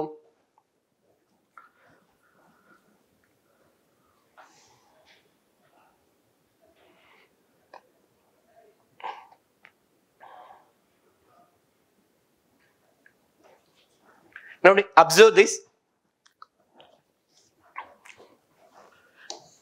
ಆಕ್ಸೆಪ್ಟಿಂಗ್ ದ ಪ್ರೀವಿಯಸ್ ಮಿಸ್ಟೇಕ್ ಅಂದ್ರೆ ನಾನೇನೋ ಒಂದು ಆಲ್ರೆಡಿ ತಪ್ಪು ಮಾಡಿದ್ದೀನಿ ಹಿಂದೆ, ಈಗ ಆ ಪ್ರಕರಣ ನನ್ನ ಮುಂದೆ ಬಂದಿದೆ, ಆ ತಪ್ಪನ್ನ ಒಪ್ಕೋಬಹುದು. I may accept the mistake or in order to cover up that mistake, already ಮಾಡಿರುವ ತಪ್ಪಿಗೆ ಸಂಬಂಧಿಸಿದಂತೆ ನಾನು ಇನ್ನೊಂದು ತಪ್ಪು ಮಾಡ್ಬೋದು ಅದನ್ನ ಕವರ್ ಅಪ್ ಮಾಡೋದಕ್ಕೆ ಅಂತ. ಇಂಥ ಸಂದರ್ಭ ಬಂದ್ರೆ ನೀವು ಹಿಂದೆ ಮಾಡಿದ ತಪ್ಪನ್ನು ಒಪ್ಕೋತೀರಾ ಅಥವಾ ಆ ತಪ್ಪನ್ನ ಕವರ್ ಅಪ್ ಮಾಡೋದಕ್ಕೆ ಇನ್ನೊಂದು ತಪ್ಪು ಮಾಡ್ತೀರಾ? ಸಿಂಪಲ್ ಆಗಿ this can be the one possible situation. You are trying to do something actually right. ಒಂದು ಸರಿಯಾದ ಕೆಲಸವನ್ನ ಮಾಡಬೇಕು ಅಂತ ಇದ್ದೀರಾ. ಆ ಕೆಲಸವನ್ನ ಮಾಡೋದ್ರಿಂದ ಸಾರ್ವಜನಿಕ ಹಿತಾಸಕ್ತಿಯನ್ನ ಕಾಪಾಡಿದಂತೆ ಆಗುತ್ತದೆ, ಪಬ್ಲಿಕ್ ಇಂಟ್ರೆಸ್ಟ್ ಅಪ್ಹೋಲ್ಡ್ ಮಾಡ್ದಂಗೆ ಆಗುತ್ತೆ. ಆದ್ರೆ ಯಾವುದು ಸಾರ್ವಜನಿಕರಿಗೆ ಒಳ್ಳೇದಾಗತ್ತೆ ಅಂತ ನೀವು ಮಾಡ್ಬೇಕಂತಿದ್ದೀರಾ, ಅದಕ್ಕೂ ನಮ್ಮ ಮೇಲಧಿಕಾರಿ ನಿಮ್ಗೆ ಏನ ಆರ್ಡರ್ ಮಾಡಿದ್ದಾರೆ, ಆ ಆದೇಶ ಮಾಡಿದ್ದಾರೆ, ಅವೆರಡು ಭಿನ್ನವಾಗಿದೆ. ಅಂತ ಸಮಯದಲ್ಲಿ ನೀವು ಏನ್ ಮಾಡ್ತೀರಾ? ಇದು ಕಾನ್ಸೆಪ್ಟ್, ಇದು ಥೀಮ್, ಇದಕ್ಕೆ ಸಂಬಂಧಿಸಿದಂತೆ ನಾವು ಮತ್ತೆ 10 ಸಿಚುಯೇಷನ್ಸ್ ಅನ್ನ ಕ್ರಿಯೇಟ್ ಮಾಡಬಹುದು. ನೀವು ಒಂದು ಪ್ರದೇಶದಲ್ಲಿ ಚೈಲ್ಡ್ ಲೇಬರ್, ಬಾಲಕಾರ್ಮಿಕರ ಆಚರಣೆ ಇದೆ, ಅಲ್ಲಿ ತುಂಬಾ ಅಂದ್ರೆ ಅಥವಾ 14 ವರ್ಷಕ್ಕಿಂತ ಕಡಿಮೆ ಇರೋರು, 18 ವರ್ಷಕ್ಕಿಂತ ಕಡಿಮೆ ಇರೋರು ಬೇರೆ ಬೇರೆ ಕಾರ್ಖಾನೆಗಳಲ್ಲಿ ಕೆಲಸ ಮಾಡ್ತಾ ಇದ್ದಾರೆ. ಅಸ್ಪೃಶ್ಯತೆ, ಅನ್ಟಚಬಿಲಿಟಿ ಇದೆ. ಪ್ಯಾಟ್ರಿಯಾರ್ಕಲ್ ಸೊಸೈಟಿ ಇದೆ, ಆಕ್ಚುಲಿ ಪುರುಷಾಧಿಕ್ಯ ಅಥವಾ ಪುರುಷ ಪ್ರಧಾನವಾಗಿರುವಂತಹ ಸಮಾಜಗಳಿದೆ. ಅವರು ಮಹಿಳೆಯರ ಮೇಲೆ ಕೆಲವು ನಿರ್ಬಂಧಗಳನ್ನ ಹೇರ್ತಾ ಇದ್ದಾರೆ. ಇವುಗಳನ್ನ ಗಮನಿಸಿದಂತ ನೀವು ಒಬ್ಬ ಸಾರ್ವಜನಿಕ ಸೇವಾ ಆಕಾಂಕ್ಷಿಯಾಗಿ, ಸಿವಿಲ್ ಸರ್ವಿಸ್ ಆಸ್ಪಿರೆಂಟ್ ಆಗಿ ಅಥವಾ ಸಿವಿಲ್ ಸರ್ವೆಂಟ್ ಆಗಿ, ಸಾರ್ವಜನಿಕ ಸೇವಕ ಅಥವಾ ಸೇವಾಧಿಕಾರಿಯಾಗಿದ್ದಾಗ ಇದನ್ನು ಯಾವ ತರ ಪರಿಹರಿಸ್ತೀರಾ? ಈಗ ಯಾರು ಚೈಲ್ಡ್ ಲೇಬರ್ ಅಲ್ಲಿ ಪ್ರಾಕ್ಟೀಸ್ ಆಗಿದಾರೋ ಅವ್ರನ್ನ ಜಸ್ಟ್ ಅರೆಸ್ಟ್ ಮಾಡಿದ ತಕ್ಷಣ ಪ್ರಾಬ್ಲಮ್ ಸಾಲ್ವ್ ಆಗೋಗೋದಿಲ್ಲ. ಅದಕ್ಕೆ ಕೆಲವು ಕಾರಣಗಳಿರುತ್ತೆ. ಅದು ಇವಾಗ ಅದರಿಂದ ಅವ್ರಿಗೆ ಏನೋ ಒಂದು ಆದಾಯ ಬರ್ತಾ ಇರುತ್ತೆ. ಅವ್ರ parents for example they may not be in a position to earn money, ಅವ್ರು ಸಂಪಾದನೆ ಮಾಡಕ್ ಆಗ್ತಿಲ್ಲ. ಅದಕ್ಕೋಸ್ಕರ ಇವಾಗ ಬಾಲಕಾರ್ಮಿಕನಾಗಿ ನಾನು ಕೆಲ್ಸಕ್ಕೆ ಹೋಗ್ತಾ ಇದ್ದೀನಿ. ಆಕ್ಚುಲಿ ನಾವು ಸುಮ್ಮನೆ ತಗೊಂಡೋಗಿ ನಮ್ಮ ಕಾಂಟ್ರಾಕ್ಟ್ ನ ಜೈಲಲ್ಲಿ ಹಾಕಿದ್ರೆ ಇವಾಗ ನಂಗೆ ದುಡ್ಡಿಲ್ಲ, ಮತ್ತಿನ್ನೆಲ್ಲೋ ಹೋಗ್ಬೇಕಾಗತ್ತೆ ಅಷ್ಟೇನೆ. So how do you analyse that issue? ಆ ಒಂದು ಅಂಶವನ್ನ ನೀವು ಯಾವ ತರ ವಿಶ್ಲೇಷಣೆ ಮಾಡ್ತೀರಾ? ಈಗ ಪ್ಯಾಟ್ರಿಯಾರ್ಕಿ, ಎಲ್ಲೋ ಡೊಮೆಸ್ಟಿಕ್ ವೈಲೆನ್ಸ್ ನಡೀತಾ ಇದೆ. ಅಗೇನ್ ಯಾರು ತಪ್ಪು ಮಾಡ್ತಿದಾರೋ ಅವ್ರನ್ನ ಜೈಲ್ಗೆ ಹಾಕಿದ ತಕ್ಷಣ ಎಲ್ಲಾ ಸಮಸ್ಯೆ ಪರಿಹಾರ ಆಗೋಗೋದಿಲ್ಲ. ಅಥವಾ ಕೆಲವು ಒಂದು ನಿರ್ದಿಷ್ಟ ಜಾತಿಗೆ ಸಂಬಂಧಿಸಿದಂತೆ ತಾರತಮ್ಯ ನಡೀತಾ ಇದೆ, ಕೇವಲ ಲೀಗಲ್ ಮೆಷರ್ಸ್ ವರ್ಕ್ ಆಗೋದಿಲ್ಲ. ಅವಾಗ್ಲೇನೆ ನಾವು ಆಟಿಟ್ಯೂಡಲ್ ಡಿಸ್ಕಸ್ ಮಾಡಿದ ಸೋಷಿಯಲ್ ಇನ್ಫ್ಲೂಯೆನ್ಸ್ ಅಂಡ್ ಪರ್ಸಿಯೇಷನ್, ಸಾಮಾಜಿಕ ಪ್ರಭಾವ ಮತ್ತು ಮನವೊಲಿಕೆ, ಅವುಗಳನ್ನ ಹೇಗೆ ಅಪ್ಲೈ ಮಾಡ್ತೀರಾ ಪರ್ಟಿಕ್ಯುಲರ್ ಸಿಚುಯೇಷನ್ಗೆ? ನೀವೇನೋ ಒಂದು ಸರಿಯಾದದನ್ನ ಮಾಡ್ಬೇಕು ಅಂತ ಅನ್ಕೋತೀರಾ, ಬಟ್ ಆದ್ರೆ ಆ ಸ್ಥಳೀಯ ರಾಜಕಾರಣಿಯಿಂದ ನಿಮ್ಮ ಮೇಲೆ ಒತ್ತಡ ಬರುತ್ತೆ ಅದನ್ನ ಮಾಡದೇ ಇರುವಂತೆ, ಅಥವಾ ಸೆಕ್ರೆಟರಿಯಿಂದ, ಕಾರ್ಯದರ್ಶಿಯಿಂದ ಬರುತ್ತೆ, ಅಥವಾ ನೀವು ಸರಿಯಾದದನ್ನ ಮಾಡಕ್ ಹೋದಾಗ ನಿಮ್ಮ ಮೇಲೆ ಸುಳ್ಳು ಆರೋಪಗಳು ಬರ್ಬೋದು. ಅಂತ ಸಮಯದಲ್ಲಿ ನೀವ್ ಏನ್ ಮಾಡ್ತೀರಾ? ನೀವೊಬ್ಬ ವ್ಯಕ್ತಿಯನ್ನ ಹೈಯರ್ ಮಾಡ್ಬೇಕಾಗಿರುತ್ತೆ, ಒಂದು ಸಂಸ್ಥೆಗೆ ನೇಮಕಾತಿಯನ್ನ ಮಾಡ್ಬೇಕಾಗಿರುತ್ತೆ. ಒಬ್ಬರು ಇಂಟೆಲಿಜೆಂಟ್ ಆಗಿರ್ತಾರೆ ಬಟ್ ಎಥಿಕಲ್ ಆಗಿರೋದಿಲ್ಲ, ಇನ್ನೊಬ್ಬರು ಎಥಿಕಲ್ ಆಗಿರ್ತಾರೆ ಬಟ್ ಇಂಟೆಲಿಜೆಂಟ್ ಆಗಿರೋದಿಲ್ಲ. ಯಾರನ್ನ ಹೈಯರ್ ಮಾಡ್ತೀರಾ? ಅಥವಾ ಇವರಿಬ್ಬರಲ್ಲಿ ಒಬ್ಬರನ್ನ ಆಯ್ಕೆ ಮಾಡ್ಬೇಕು ಅಂದಾಗ ನಿಮ್ಮ ನಿರ್ಧಾರ ತೆಗೆದುಕೊಳ್ಳುವ ಕ್ರಮ ಹೇಗಿರುತ್ತೆ? ನೀವೊಂದು ಸಂಸ್ಥೆನಲ್ಲಿ ಕೆಲಸ ಮಾಡ್ತಿದ್ದೀರಾ, ಸಪೋಸ್ ಪ್ರೈವೇಟ್ ಕಂಪನಿ. ಆ ಪ್ರೈವೇಟ್ ಕಂಪನಿ ಪೊಲ್ಯೂಷನ್ಗೆ ಕಾರಣ ಆಗಿದೆ, ಕಾನೂನಿಗೆ ವಿರುದ್ಧವಾದಂತಹ ಕ್ರಮಗಳನ್ನ ಅನುಸರಿಸಿ ಪರಿಸರಕ್ಕೆ ಕಾಲುಷ್ಯವನ್ನ ಮಾಡ್ತಿದ್ದಾರೆ. They are causing air pollution, water pollution. ಅವಾಗ ನೀವ್ ಏನ್ ಮಾಡ್ತೀರಾ? ನೀವು ಕೆಲಸ ಮಾಡ್ತಿರುವಂತಹ ಸಂಸ್ಥೆನಲ್ಲಿ ಭ್ರಷ್ಟಾಚಾರ ನಡೀತಾ ಇದೆ, ತಪ್ಪು ನಡೀತಾ ಇದೆ. ನಿಮ್ಮ ಸಹೋದ್ಯೋಗಿಗಳು ಮಾಡ್ತಿರ್ಬೋದು, ಕಿರಿಯ ಅಧಿಕಾರಿಗಳು ಮಾಡ್ತಿರ್ಬೋದು, ಮೇಲಧಿಕಾರಿಗಳು ಮಾಡ್ತಾ ಇರ್ಬೋದು. ಅವಾಗ ನೀವು ಯಾವ ತರ ಸ್ಪಂದಿಸ್ತೀರಾ? How do you respond to the above situation? ಒಂದು MNC company, multinational company, actually ಅಂತಾರಾಷ್ಟ್ರೀಯ ಕಂಪನಿ, ಒಂದು ಹಿಂದುಳಿದ ಪ್ರದೇಶದಲ್ಲಿ ಓಪನ್ ಆಗ್ಬೇಕು ಅಂತ ಡಿಸೈಡ್ ಆಗಿದೆ. ಆ ಸರ್ಕಾರದಿಂದ ಅನುಮತಿಯನ್ನ ಪಡೆದಿದೆ. ಬಟ್ ಅಲ್ಲಿಯ ಸ್ಥಳೀಯ ಪ್ರಜೆಗಳು ಅದ್ರ ವಿರುದ್ಧ ಹೋರಾಟ ನಡೆಸ್ತಾ ಇದ್ದಾರೆ. ಆ ಒಂದು ಸಂದರ್ಭದಲ್ಲಿ ನೀವು ಏನ್ ಮಾಡ್ತೀರಾ? ಪ್ರಕೃತಿ ವಿಕೋಪಗಳಾಗಿದೆ, ಡಿಸಾಸ್ಟರ್ ಆಗಿದೆ, ನೀವು ಸಹಾಯ ಮಾಡಕ್ ಹೋಗ್ತೀರಾ, ಬಟ್ ಅಲ್ಲಿರೋ ಜನ ನಿಮ್ಮಿಂದ ಸಹಾಯ ತಗೊಳಕ್ ರೆಡಿ ಇಲ್ಲ. ಬಿಕಾಸ್ ಅವ್ರಿಗೆ ಆಲ್ರೆಡಿ 2-3 ದಿವಸದಿಂದ ಕಾದು ವೆಯ್ಟ್ ಮಾಡಿ ಬೇಜಾರಾಗಿ ಕೋಪ ಮಾಡ್ಕೊಂಡು they are ready to die, but they don't want to they don't want to cooperate with you. ಅಂತ ಸಂದರ್ಭದಲ್ಲಿ ನೀವು, ಅಥವಾ ಅಂತಹ ಸಂದರ್ಭವನ್ನ ಯಾವ ತರ ಎದುರಿಸ್ತೀರಾ? ಯಾರೊಬ್ರು ನಮ್ಗೆ ಒಂದು ಏನ್ MNC ಕಂಪ್ನಿ ಇದೆ, ಬಟ್ ಅಲ್ಲಿ ಸ್ಥಳೀಯರಿಗೆ ಜಾಬ್ ಕೊಟ್ಟಿಲ್ಲ ಅಂತ ಪ್ರೊಟೆಸ್ಟ್ ಮಾಡ್ತಾ ಇದ್ದಾರೆ. ಬಟ್ ಲಾ ಪ್ರಕಾರ ಆ ತರ ಕೊಡ್ಬೇಕು ಅಂತೇನು ಇಲ್ಲ. ನೀವು ಅವಾಗ ಆ ಕಾನ್ಫ್ಲಿಕ್ಟ್ಸ್ ನ ಹೇಗೆ ರೆಸಲ್ಯೂಷನ್ ಮಾಡ್ತೀರಾ? ಆ ಒಂದು ಸಂಘರ್ಷವನ್ನ ಹೇಗೆ ನಿವಾರಣೆಯನ್ನ ಮಾಡ್ತೀರಾ? ಈ ರೀತಿಯಲ್ಲಿ ಯಾವುದಾದರೂ ಪ್ರಶ್ನೆಗಳನ್ನ ಕೇಳಬಹುದಾಗಿರುತ್ತೆ.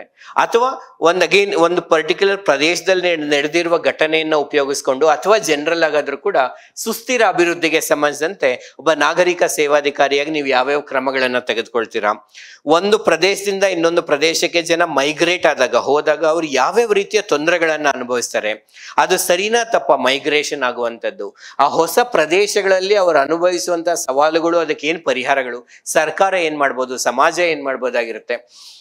ಒಬ್ಬ ವ್ಯಕ್ತಿಗಳನ್ನ ಒಂದು ಯಾವುದೋ ಡ್ಯಾಮ್ ನಿರ್ಮಾಣಕ್ಕೋಸ್ಕರನೋ, ರಸ್ತೆ ನಿರ್ಮಾಣಕ್ಕೋಸ್ಕರನೋ ಬೇರೆ ಒಂದು ಪ್ರದೇಶಕ್ಕೆ ಸ್ಥಳಾಂತರವನ್ನ ಮಾಡ್ತೀವಿ. ಆಗ ಅವ್ರು ಅನುಭವಿಸುವಂತಹ ಸಮಸ್ಯೆಗಳೇನು, ಅದಕ್ಕೇನು ಪರಿಹಾರಗಳು? ಇವುಗಳನ್ನೆಲ್ಲ ಗಮನದಲ್ಲಿಟ್ಕೊಂಡು ನಮ್ಗೆ ಏನೇನು ಅಗೇನ್ ವ್ಯಾಲ್ಯೂಸ್ ಅನ್ನ ನಾವು ಡಿಸ್ಕಸ್ ಮಾಡಿರ್ತೀವಿ ಪೇಪರ್ 1, 2, 3 ನಲ್ಲಿ, ಅವುಗಳಿಗೆ ಸಂಬಂಧಪಟ್ಟ ಒಂದು ಸನ್ನಿವೇಶವನ್ನ ಕೊಟ್ಟು ಆಕ್ಚುಲಿ ಆ ಸನ್ನಿವೇಶದಲ್ಲಿ ಯಾವ ಮೌಲ್ಯಗಳು ಮುಖ್ಯ, ನೀವು ಯಾವ ರೀತಿಯಲ್ಲಿ ಅದಕ್ಕೆ ಪ್ರತಿಸ್ಪಂದಿಸ್ತೀರಾ ಅನ್ನುವಂಥ ಪ್ರಶ್ನೆಗಳನ್ನ ಕೇಳ್ಬೋದಾಗಿರುತ್ತೆ. Once again this is about section 2 and 3.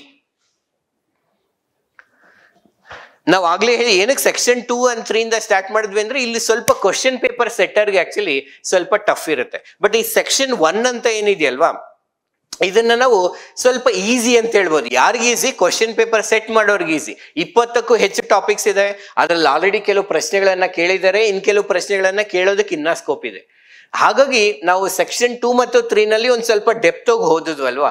ಒಬ್ಬ ಆಸ್ಪಿರೆಂಟ್ ಆಗಿ ಸೆಕ್ಷನ್ 1 ನಲ್ಲಿ ನಾನು ಮಾಡ್ಬೇಕಾಗಿರುವಂತ ಪ್ರಮುಖ ಕರ್ತವ್ಯ ಏನಪ್ಪಾ ಅಂತಂದ್ರೆ, ಸಿಲೆಬಸ್ ಅಲ್ಲಿ ಇರುವ ಟಾಪಿಕ್ಸ್ ಗಳನ್ನೇ ಸೆಕ್ಷನ್ ಏನಲ್ಲಿ ವಿಶೇಷವಾಗಿ ಅದ್ರ ಬಗ್ಗೆನೇ ಸ್ಪಷ್ಟವಾಗಿ ಅರ್ಥ ಮಾಡ್ಕೊಳ್ಳೋದು, ಒಂದು ಒಳ್ಳೆ ನೋಟ್ಸ್ ನ ರೆಡಿ ಮಾಡ್ಕೊಳ್ಳೋದು ಅಷ್ಟೇ ಆಗ್ಬೇಕಾಗಿರುತ್ತೆ. ಆ 20 ಟಾಪಿಕ್ಸ್ ಏನಿದಾವೆ ಹೆಂಗ್ ಓದ್ಬೇಕು ಅಂತ ಒಂದ್ಸಲ ಗಮನಿಸೋಣ ಬನ್ನಿ.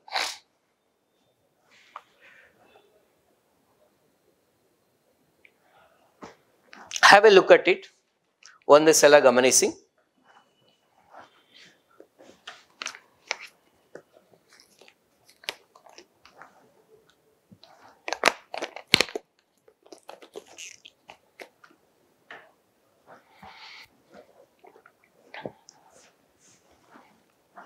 ಓಕೆ, ಯಾವುದಾದ್ರೂ ಒಂದು ಒಳ್ಳೆ ರೆಫರೆನ್ಸ್ ಬುಕ್ ಅನ್ನ ತಗೊಂಡು, ಮಾರ್ಕೆಟ್ ಅಲ್ಲಿ ಹಲವಾರು ರೆಫರೆನ್ಸ್ ಬುಕ್ ಇದೆ, ನೀವು ಅಟ್ಲೀಸ್ಟ್ 1, 2 ತಗೊಂಡು ಇಂಟರ್ನೆಟ್ ಅನ್ನು ಉಪಯೋಗಿಸಿ ಇವುಗಳನ್ನ ಅರ್ಥ ಮಾಡಿಕೊಂಡು ಪ್ರತಿಯೊಂದು ಟಾಪಿಕ್ಗೆ ಸಂಬಂಧಿಸಿದಂತೆ 2-3 ಪೇಜ್ಗಳನ್ನ ಅರ್ಥ ಮಾಡ್ಕೊಂಡು ನೋಟ್ಸ್ ಮಾಡ್ಕೋಬೇಕು. This is a thing that you can maximum do for the section 1. ನೀತಿಶಾಸ್ತ್ರ ಮಾನವನ ಕಾರ್ಯಗಳಲ್ಲಿನ ಸರಿ ತಪ್ಪುಗಳ ಅಧ್ಯಯನ. It is a study of right and wrong in human action. ಅದರ ಪ್ರಾಮುಖ್ಯತೆ ಏನು? ನೀತಿ ಶಾಸ್ತ್ರ ಅನ್ನುವಂಥದ್ದು ಏನಕ್ಕೆ ಬೇಕು ಒಬ್ಬ ಮನುಷ್ಯನ್ಗೆ? ನೀತಿ ಶಾಸ್ತ್ರದಿಂದ ಯಾವ ಯಾವ ಪ್ರಯೋಜನಗಳಿದಾವೆ? ಒಬ್ಬ ವ್ಯಕ್ತಿ ಸರಿ ಅಥವಾ ತಪ್ಪು ಅಂತ ನಿರ್ಧಾರಕ್ಕೆ ಬರ್ತಿದ್ದಾರೆ ಅಂತಂದ್ರೆ ಅದಕ್ಕೆ ಕಾರಣವಾಗಿರುವಂತ ಅಂಶಗಳು ಯಾವುದು? What are the factors that influences? ಇದು ಸರಿ, ಇದು ತಪ್ಪು, ಇದನ್ನ ಮಾಡ್ಬೇಕು, ಇದನ್ನ ಮಾಡಬಾರ್ದು ಅಂತ ಡಿಟರ್ಮೈನ್ ಮಾಡ್ತಾರಲ್ವಾ. ಅಗೇನ್ ಅದಕ್ಕೆ ಕುಟುಂಬ, ಧರ್ಮ, ಶೈಕ್ಷಣಿಕ ಸಂಸ್ಥೆಗಳು, ಪುಸ್ತಕ, ಸಾಮಾಜಿಕ ಮಾಧ್ಯಮ, ಸ್ನೇಹಿತರು, ಇವರೆಲ್ಲರೂ ಕೂಡ ಕಾರಣ ಆಗಿರ್ತಾರೆ. ಇವರೆಲ್ಲರೂ ಯಾವ ರೀತಿಯಲ್ಲಿ ಒಬ್ಬ ವ್ಯಕ್ತಿಯ ಸರಿ ತಪ್ಪುಗಳನ್ನ ನಿರ್ಣಯ ಮಾಡ್ತಾರೆ. ಸರಿ ತಪ್ಪು ಅಂತ ಗೊತ್ತಾದ್ಮೇಲೆ ಈ ಯಾವುದು ಸರಿನೋ ಅದನ್ನ ಅನುಸರಿಸಿದ್ರೆ ಅದರಿಂದ ಆಗುವಂತ ಪರಿಣಾಮಗಳೇನು, ಯಾವುದು ತಪ್ಪು ಅದನ್ನ ಮಾಡಿದ್ರೆ ಅದರಿಂದ ಏನಾಗುತ್ತೆ, ಎಲ್ಲೆಲ್ಲಿ ಸಾಧ್ಯ ಆಗುತ್ತೋ ಅದನ್ನ ಒಂದು ಟಾಪಿಕ್ ಅನ್ನ ಮಲ್ಟಿಪಲ್ ಡೈಮೆನ್ಷನ್ ಅಲ್ಲಿ ಯೋಚನೆ ಮಾಡಬೇಕು. ಈಗ ನೈತಿಕತೆಯನ್ನ ಅನುಸರಿಸೋದ್ರಿಂದ ಒಬ್ಬ ವ್ಯಕ್ತಿಗೆ ಏನೇನ್ ಪರಿಣಾಮಗಳು ಉಂಟಾಗುತ್ತದೆ? ಕೌಟುಂಬಿಕ ಪರಿಣಾಮಗಳು, consequences to a family, social consequences, ಸಮಾಜದಲ್ಲಿ ಯಾವ್ಯಾವ ತರ ಪ್ರಭಾವ ಬೀರುತ್ತೆ, ಪ್ರೈವೇಟ್ ಆರ್ಗನೈಸೇಷನ್, ಗೌರ್ಮೆಂಟ್ ಆರ್ಗನೈಸೇಷನ್, ಸರ್ಕಾರಿ ಸಂಸ್ಥೆಗಳು, ಖಾಸಗಿ ಸಂಸ್ಥೆಗಳು, ನ್ಯಾಷನಲ್ ಲೆವೆಲ್ ಅಲ್ಲಿ, ಇಂಟರ್ನ್ಯಾಷನಲ್ ಲೆವೆಲ್ ಅಲ್ಲಿ ಏನೇನ್ ಪರಿಣಾಮಗಳಾಗುತ್ತೆ. ಎಥಿಕ್ಸ್ ಫಾಲೋ ಮಾಡಿದ್ರೆ ಏನಾಗುತ್ತೆ ಅಂತ ಗೊತ್ತಾದ್ರೆ ಅದಕ್ಕೆ ಆಪೋಸಿಟ್ ಫಾಲೋ ಮಾಡದೇ ಇದ್ರೆ ಆಗತ್ತೆ. ಸಾಮಾನ್ಯವಾಗಿ ಯಾವುದು ಸರಿ ಮತ್ತೆ ಯಾವುದು ತಪ್ಪು ಅಂತ ತಿಳ್ಕೊಳ್ಳೋದಕ್ಕೆ 5 ಆಯಾಮಗಳಿದೆ, 5 ಡೈಮೆನ್ಷನ್ಸ್ ಇದೆ. ಅದನ್ನೇ ಉಪಯುಕ್ತತಾವಾದ, ಸದ್ಗುಣಗಳ ವಿಧಾನ, ಹಕ್ಕುಗಳ ವಿಧಾನ, ಈ ತರ ಕೆಲವು 5 ಪಾಯಿಂಟ್ಸ್ ಇದಾವೆ. ಇನ್ ಸಿಂಪಲ್ ಆಗಿ ನಾವು ಯಾವುದೇ ಒಂದು ನಿರ್ಧಾರ ತೆಗೆದುಕೊಳ್ಳುವಾಗ ಯಾವ ನಿರ್ಧಾರದಿಂದ ಹೆಚ್ಚು ಜನರಿಗೆ ಹೆಚ್ಚು ಉಪಯೋಗ ಆಗುತ್ತೋ ಅಂತ ನಿರ್ಧಾರ ತಗೋಬೇಕು. ಇತರರ ಹಕ್ಕುಗಳನ್ನ ಗೌರವಿಸಬೇಕು. We should respect the rights of others. ಸಮಾನರನ್ನ ಸಮಾನವಾಗಿ ಕಾಣಬೇಕು. ಮತ್ತೆ ನಾವು ಇವತ್ತು ಖುಷಿಯಾಗಿದ್ದೀವಿ ಅಂತಂದ್ರೆ ಹಲವಾರು ಸಂಸ್ಥೆಗಳು, ವ್ಯವಸ್ಥೆಗಳು ಕಾರಣವಾಗಿದೆ, ಅವುಗಳನ್ನ ಗೌರವಿಸಬೇಕು, ರಕ್ಷಿಸಬೇಕು. ಕಾಮನ್ ಗುಡ್ ಅಪ್ರೋಚ್, ಸಾರ್ವತ್ರಿಕ ಒಳಿತು ವಿಧಾನ. ಸದ್ಗುಣಗಳ ವಿಧಾನ, ಯಾವ ಗುಣಗಳು ನಮಗೆ ಉತ್ತಮವಾದ ಯಾವ ನಿರ್ಧಾರಗಳನ್ನ ತೆಗೆದುಕೊಳ್ಳೋದ್ರಿಂದ ನಮಗೆ ಒಳ್ಳೆಯ ಮೌಲ್ಯಗಳು ನಮ್ಮ ವ್ಯಕ್ತಿತ್ವನ ಸೇರುತ್ತೋ ಅದೇ ಸರಿಯಾದ ನಿರ್ಧಾರ. ನಾವು ಇದನ್ನೆಲ್ಲ ಎಕ್ಸಾಕ್ಟ್ ಆಗಿ ಎಕ್ಸ್ಪ್ಲೈನ್ ಮಾಡಿಲ್ಲ, ಅಂದ್ರೆ ಈ ತರದ್ದು ಒಂದು ಕಾನ್ಸೆಪ್ಟ್ ಇದಾವೆ, 5 ಡೈಮೆನ್ಷನ್ಸ್ ಇದಾವೆ, ಅವುಗಳನ್ನ ಅರ್ಥ ಮಾಡ್ಕೋಬೇಕು. ಇಲ್ಲಿ ಸಂಬಂಧಗಳು ಅಂತಂದ್ರೆ ಏನು? ನಾವು ಫಸ್ಟ್ ಅಗೇನ್ ಒಂದು ಬುಕ್ ಅನ್ನು ಓದೋದಕ್ಕಿಂತ ಮುಂಚೆ ನೀವೇ ಕೆಲವು ಪ್ರಶ್ನೆಗಳನ್ನ ಹಾಕ್ಬೇಕು. ಫಸ್ಟ್ ಆಫ್ ಸಂಬಂಧ, ರಿಲೇಶನ್ಶಿಪ್ಸ್ ಅಂದ್ರೆ ಏನು? ರಿಲೇಶನ್ಶಿಪ್ಸ್ ಏನಕ್ಕೆ ಬೇಕು? ಪ್ರೈವೇಟ್ ರಿಲೇಶನ್ಶಿಪ್ಸ್ ಅಂದ್ರೆ ಏನು? ಖಾಸಗಿ ಸಂಬಂಧಗಳು ಅಂದ್ರೆ ಏನು? ಸಾರ್ವಜನಿಕ ಸಂಬಂಧಗಳು ಅಂದ್ರೆ ಏನು? ಉದಾಹರಣೆಗಳೇನು? ಖಾಸಗಿ ಸಂಬಂಧಗಳಲ್ಲಿ ನೈತಿಕತೆ ಅಥವಾ ಅಂತಂದ್ರೆ ಏನು? ಸಾರ್ವಜನಿಕ ಸಂಬಂಧಗಳಲ್ಲಿ ನೈತಿಕತೆ ಅಂದ್ರೆ ಏನು? ಇವೆರಡಕ್ಕೂ, ಈ 2 ಸಂಬಂಧಗಳಿಗೂ ಸಂಬಂಧಿಸಿದಂತೆ ನೈತಿಕತೆ ಇರುತ್ತಾ? ಇದ್ರಲ್ಲಿ ಒಳ್ಳೆಯವರಾಗಿದ್ದು ಇದ್ರಲ್ಲಿ ಕೆಟ್ಟವರಾಗಿರ್ತಾರೆ, ಇದ್ರಲ್ಲಿ ಕೆಟ್ಟವರಾಗಿದ್ದು ಇದ್ರಲ್ಲಿ ಒಳ್ಳೆಯವರಾಗಿರ್ಬೋದಾ? ಸಾರ್ವಜನಿಕ ಆಡಳಿತದಲ್ಲಿ ನೈತಿಕತೆ ಅಂತಂದ್ರೆ ಏನು? ಪ್ರಸ್ತುತ ಸ್ಥಿತಿ ಏನು, ನೈತಿಕತೆ ಯಾವ್ದು ಒಳ್ಳೇದು ಯಾವ್ದು ಕೆಟ್ಟದ್ದು, ಅಟ್ ಪ್ರೆಸೆಂಟ್ ಹೇಗಿದೆ, ಒಳ್ಳೇದಿದೆಯಾ ಕೆಟ್ಟದಿದೆಯಾ, ಪ್ರೆಸೆಂಟ್ ಇರುವ ಸಮಸ್ಯೆಗಳೇನು, ಸಮಸ್ಯೆಗಳಿದ್ಮೇಲೆ ಸೊಲ್ಯೂಷನ್ಸ್ ಏನು ಅಂತಾನು ತಿಳ್ಕೊಬೇಕು. ನಾವು ಸರ್ಕಾರಿ ಮತ್ತು ಖಾಸಗಿ ಸಂಸ್ಥೆಗಳಲ್ಲಿ ಕಾರ್ಯನಿರ್ವಹಿಸ್ತಾ ಇರುವಾಗ ಹಲವಾರು ಸಂದಿಗ್ಧ ಪರಿಸ್ಥಿತಿಗಳು ಬರುತ್ತೆ. ಎಥಿಕಲ್ ಡೈಲೆಮಾಸ್ ಅಂತ ಕರಿತೀವಿ. ಎರಡೂ ಸರಿನೇ, ಎರಡರಲ್ಲಿ ಒಂದೇ ನಿರ್ಧಾರ ತಗೋಬೇಕು, ಎರಡೂ ತಪ್ಪು, ಬಟ್ ಎರಡರಲ್ಲಿ ಯಾವ್ದಾದ್ರು ಒಂದು ನಿರ್ಧಾರ ತಗೊಳ್ಲೇಬೇಕು. ಪರಿಸರನೂ ಮುಖ್ಯನೇ, ಆರ್ಥಿಕತೆನೂ ಮುಖ್ಯನೇ, ಎನ್ವಿರಾನ್ಮೆಂಟ್ ಮುಖ್ಯನೇ, ಎಕಾನಮಿಕ್ ಗ್ರೋತು ಮುಖ್ಯನೇ. ಯಾವುದೋ ಒಂದು ನಿರ್ಧಾರ ತಗೊಳ್ಳೋದ್ರಿಂದ ಎಕಾನಮಿಕ್ ಗ್ರೋತ್ ಆಗುತ್ತೆ, ಬಟ್ ಎನ್ವಿರಾನ್ಮೆಂಟ್ ಸಫರ್ ಆಗುತ್ತೆ. ಇನ್ನೊಂದು ನಿರ್ಧಾರ ತಗೊಳ್ಳೋದ್ರಿಂದ ಎನ್ವಿರಾನ್ಮೆಂಟ್ ಒಳ್ಳೇದಾಗುತ್ತೆ, ಬಟ್ ಎಕಾನಮಿಗೆ ಅಫೆಕ್ಟ್ ಆಗುತ್ತೆ. ಒಂದು ಸಿಂಪಲ್ ಡೆಫಿನೇಷನ್. ಸೊ ಇದ್ರಲ್ಲಿ ಯಾವ್ದು ಮುಖ್ಯ? ಒಂದು ಆಬ್ಜೆಕ್ಟಿವಿಟಿ, ವಸ್ತುನಿಷ್ಠತೆ ಮುಖ್ಯ, ಕಂಪ್ಯಾಷನ್ ಅನುಕಂಪ ಮುಖ್ಯ. ಒಂದು ಆಬ್ಜೆಕ್ಟಿವಿಟಿ ಫಾಲೋ ಮಾಡಿದ್ರೆ ಕಂಪ್ಯಾಷನ್ ಒಂದು ಕಾಂಪ್ರಮೈಸ್ ಆಗುತ್ತೆ, ಕಂಪ್ಯಾಷನ್ ಫಾಲೋ ಮಾಡಿದ್ರೆ ಆಬ್ಜೆಕ್ಟಿವಿಟಿ ಕಾಂಪ್ರಮೈಸ್ ಆಗುತ್ತೆ. ಈ ಎರಡರಲ್ಲಿ ಯಾವ್ದು ಸರಿ? ಎಂಪ್ಲಾಯ್ಮೆಂಟ್ ಆಪರ್ಚುನಿಟೀಸ್ ಕೊಡೋದು ಮುಖ್ಯ, ಟೆಕ್ನಾಲಜಿ ಅಡಾಪ್ಟ್ ಮಾಡ್ಕೊಳ್ಳೋದು ಮುಖ್ಯ. ಎಫಿಷಿಯನ್ಸಿ ಆಗುತ್ತೆ, ಕಾಸ್ಟ್ ಆಫ್ ಪ್ರೊಡಕ್ಷನ್ ಕಡಿಮೆ ಆಗುತ್ತೆ. ಬಟ್ ಇದನ್ನ ಅಡಾಪ್ಟ್ ಮಾಡ್ಕೊಂಡ್ರೆ ಎಂಪ್ಲಾಯ್ಮೆಂಟ್ ಆಪರ್ಚುನಿಟೀಸ್ ಹೊಟ್ಟೋಗುತ್ತೆ, ಜನ ಉದ್ಯೋಗವನ್ನು ಕಳ್ಕೊತಾರೆ. ಹಾಗಾದ್ರೆ ಯಾವ್ದು ಪ್ರಮೋಟ್ ಮಾಡಬೇಕು? ಈ ರೀತಿಯಲ್ಲಿ ಖಾಸಗಿ ಮತ್ತು ಸಾರ್ವಜನಿಕ ಸರ್ಕಾರಿ ಸಂಸ್ಥೆಗಳಲ್ಲಿ ಯಾವ ಸಂದಿಗ್ಧತೆಗಳು ಬರುತ್ತೆ, ಅವಕ್ಕೆ ಉದಾಹರಣೆಗಳೇನು, ನೈತಿಕ ಸಂದಿಗ್ಧತೆಗಳು ಬಂದಾಗ ಯಾವ ತರ ಪರಿಹರಿಸಬಹುದು ಅಂತ ನಾವಿಲ್ಲಿ ಸ್ಟಡಿ. ನಮಗ್ ಸರಿ ತಪ್ಪು ಹೇಳೋದಕ್ಕೆ ಮಾರ್ಗದರ್ಶನ ಬೇಕು, ಎಥಿಕಲ್ ಗೈಡೆನ್ಸ್ ಬೇಕು. ಪ್ರಮುಖವಾಗಿ ಎರಡು ಸೋರ್ಸ್ ಇದೆ ನಮ್ಗೆ, ಎರಡು ಮೂಲಗಳಿಂದ ನಾವು ನೈತಿಕತೆಯನ್ನ ಕಲಿಬಹುದು. ಒಂದು ಆಂತರಿಕವಾದದ್ದು, ಕಾನ್ಶೈನ್ಸ್, ಇಂಟರ್ನಲ್ ಸೋರ್ಸ್, ನಮ್ಮೆಲ್ಲರಲ್ಲಿರುವಂತ ಆತ್ಮಸಾಕ್ಷಿ, ಅಂತರಾತ್ಮ, ಧರ್ಮ ಪ್ರಜ್ಞೆ, ಇದು ಹೇಳುತ್ತೆ ಇದೆ ಸರಿ ತಪ್ಪು ಅಂತ. ಇನ್ನೊಂದು ಎಕ್ಸ್ಟರ್ನಲ್ ಇದೆ, ಬಾಹ್ಯವಾದಂತ ಮೂಲ, ಕಾನೂನು ನಿಯಮ ನಿರ್ಬಂಧಗಳು. ಈ ಕಾನೂನು ನಿಯಮ ನಿರ್ಬಂಧಗಳು ಅಂದ್ರೇನು, ಇವಕ್ಕಿರೋ ವ್ಯತ್ಯಾಸ ಏನು? ಕಾನೂನು ಯಾರು ರೆಡಿ ಮಾಡ್ತಾರೆ, ನಿರ್ಬಂಧಗಳು ಯಾರು ರೆಡಿ ಮಾಡ್ತಾರೆ, ನಿಯಮಗಳು ಯಾರು ರೆಡಿ ಮಾಡ್ತಾರೆ. ಇವುಗಳು ಸರಿ ತಪ್ಪು ಅಂತ ಹೇಳ್ತಾ ಇದೆ, ಆತ್ಮಸಾಕ್ಷಿಯನ್ನು ಸರಿ ತಪ್ಪು ಅಂತ ಹೇಳ್ತಾ ಇದೆ. ಯಾವಾಗ್ಲೂ ಆತ್ಮಸಾಕ್ಷಿನ ಫಾಲೋ ಮಾಡ್ಬೇಕಾ, ಕಾನೂನನ್ನು ಫಾಲೋ ಮಾಡ್ಬೇಕಾ? ಇವೆರಡು ಒಂದೇ ಆಗಿರುತ್ತಾ, ಬೇರೆ ಬೇರೆ ಆಗಿರುತ್ತಾ? ಕಾನ್ಫ್ಲಿಕ್ಟ್ಸ್ ಆದಾಗ ಏನ್ ಮಾಡ್ಬೇಕು? ಎಲ್ಲ ಡೈಮೆನ್ಷನ್ಸ್ ಎಕ್ಸ್ಪ್ಲೋರ್ ಮಾಡಿ.